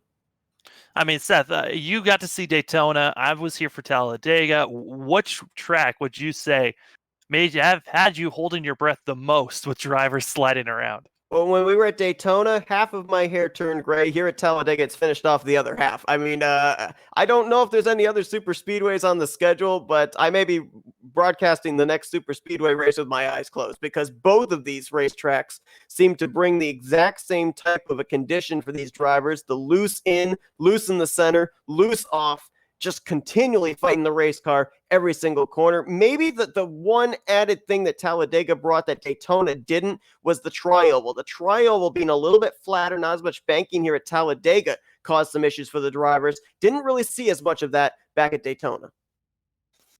Well, it looks like our top 3 are up in the general area to be picked up for interviews, so I think we're ready to bring them in.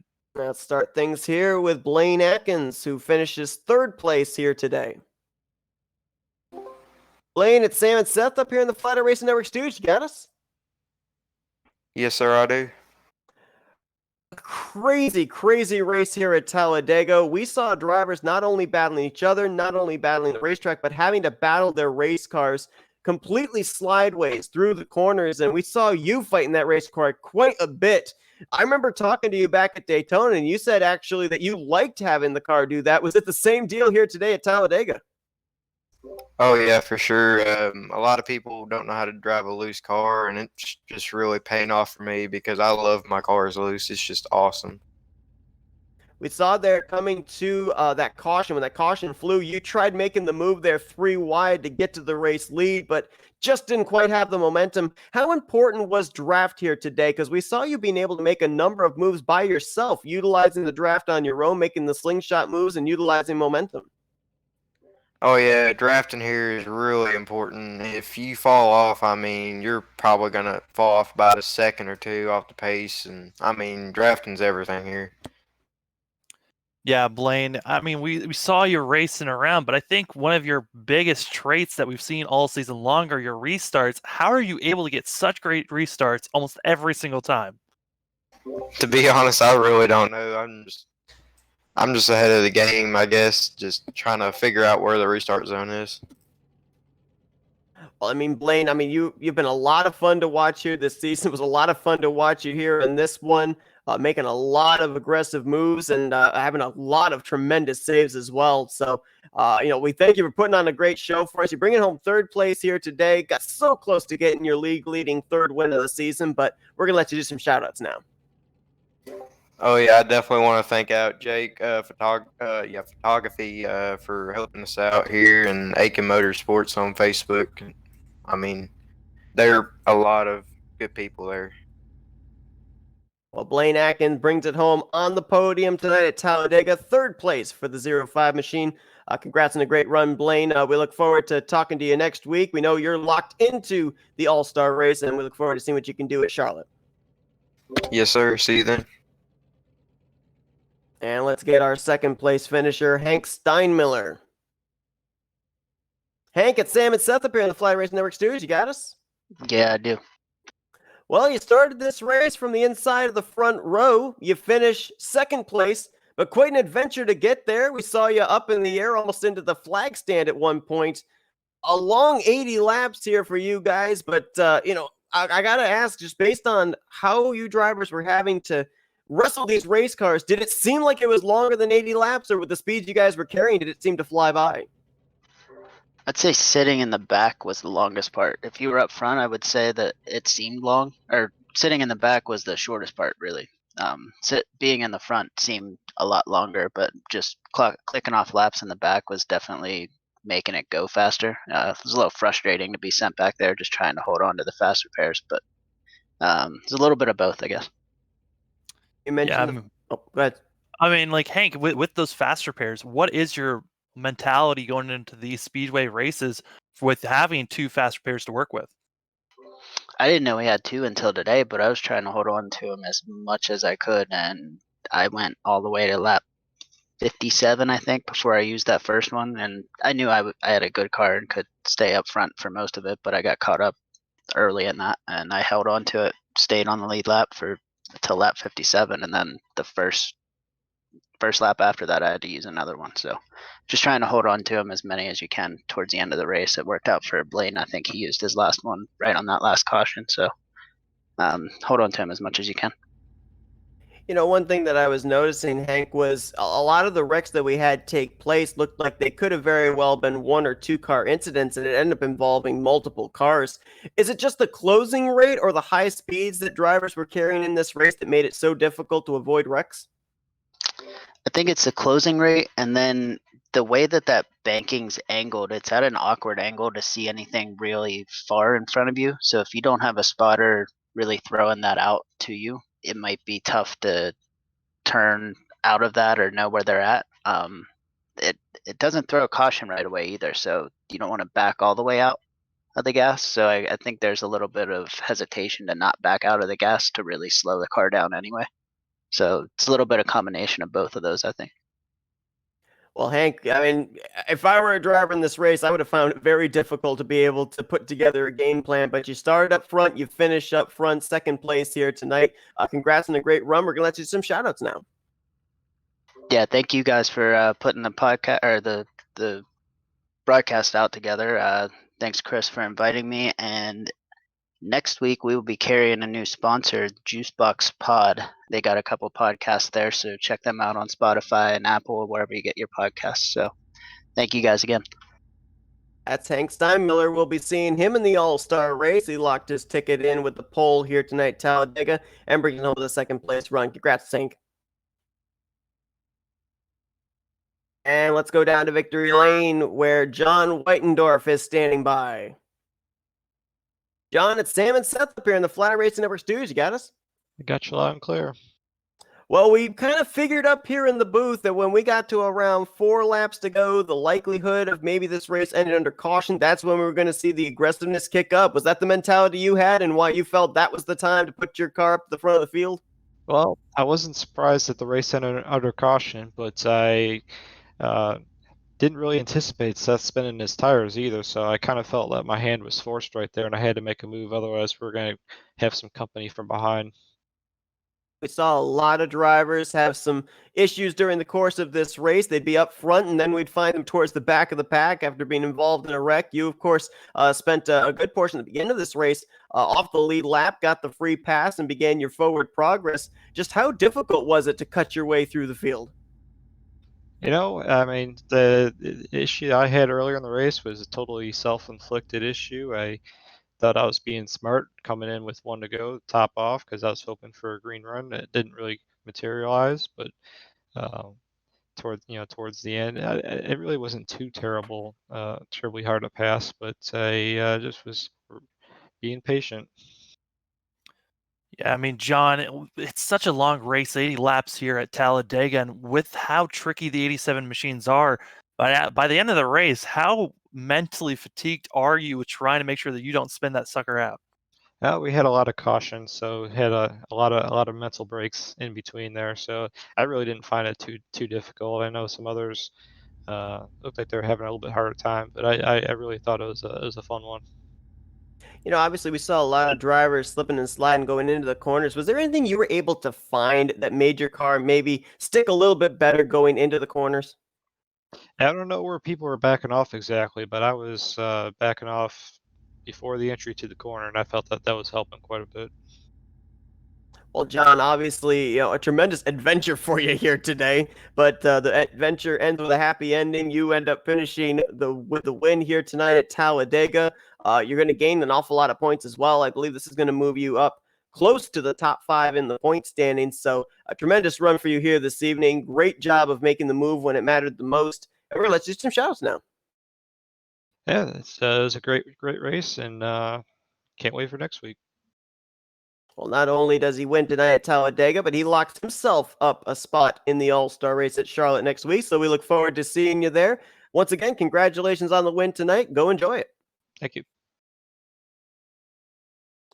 And so after 80 laps, Sam, we finally come to the conclusion of this one, but no doubt about it, not only for race winner John Whitendorf, but every single one of these drivers, I think it could classify these 80 laps as an adventure for them. Oh, it especially was. I mean, we got to see cars just ice skating all over the place. I mean, we said slide. I don't know how many times. Someone could go back and clock how many times we said that word, because these cars were just slipping and sliding everywhere. From the start of the green to the end of this race, it was a difficult ride for everyone. Definitely was, but at the end of the day, it was all about the right place at the right time. At the timing of the caution, John Whitendorf was out in front and wins the race here tonight, the Alabama 200, under yellow flag conditions. As mentioned, he locks himself into the All-Star race. It's going to be the next time that you see Flatout Racing Network bringing you coverage of the G-Force Hijinx Co-Vintage Cup Series, as we'll be covering, I believe, both the Open and the All-Star race from the Charlotte Motor Speedway. So that should be a good one. We've also got a lot of stuff coming up here on the latter half of the week. Fuel IndyCar is back after their off week. RTG, Rolling Thunder Gaming, is going to have back-to-back nights on Thursday and Friday of some special truck series events. Rapid Fire Pizza, they're going to be at the Monster Mile of Dover, followed by the Soda Guys Cup Series, and the Chris Cup Series, they're going to be at Homestead Miami Speedway. So a lot of stuff coming up here nearing the end of this weekend. And Sam, as always, appreciate you joining me in the booth for this one here tonight. It's always a pleasure there, Seth. Thanks, everyone, for tuning in this evening. Hope you guys enjoy the rest of your Tuesday night. For Samuel Dyer, I'm Seth Cole, and you've been once again watching a broadcast courtesy of the Flatout Racing Network.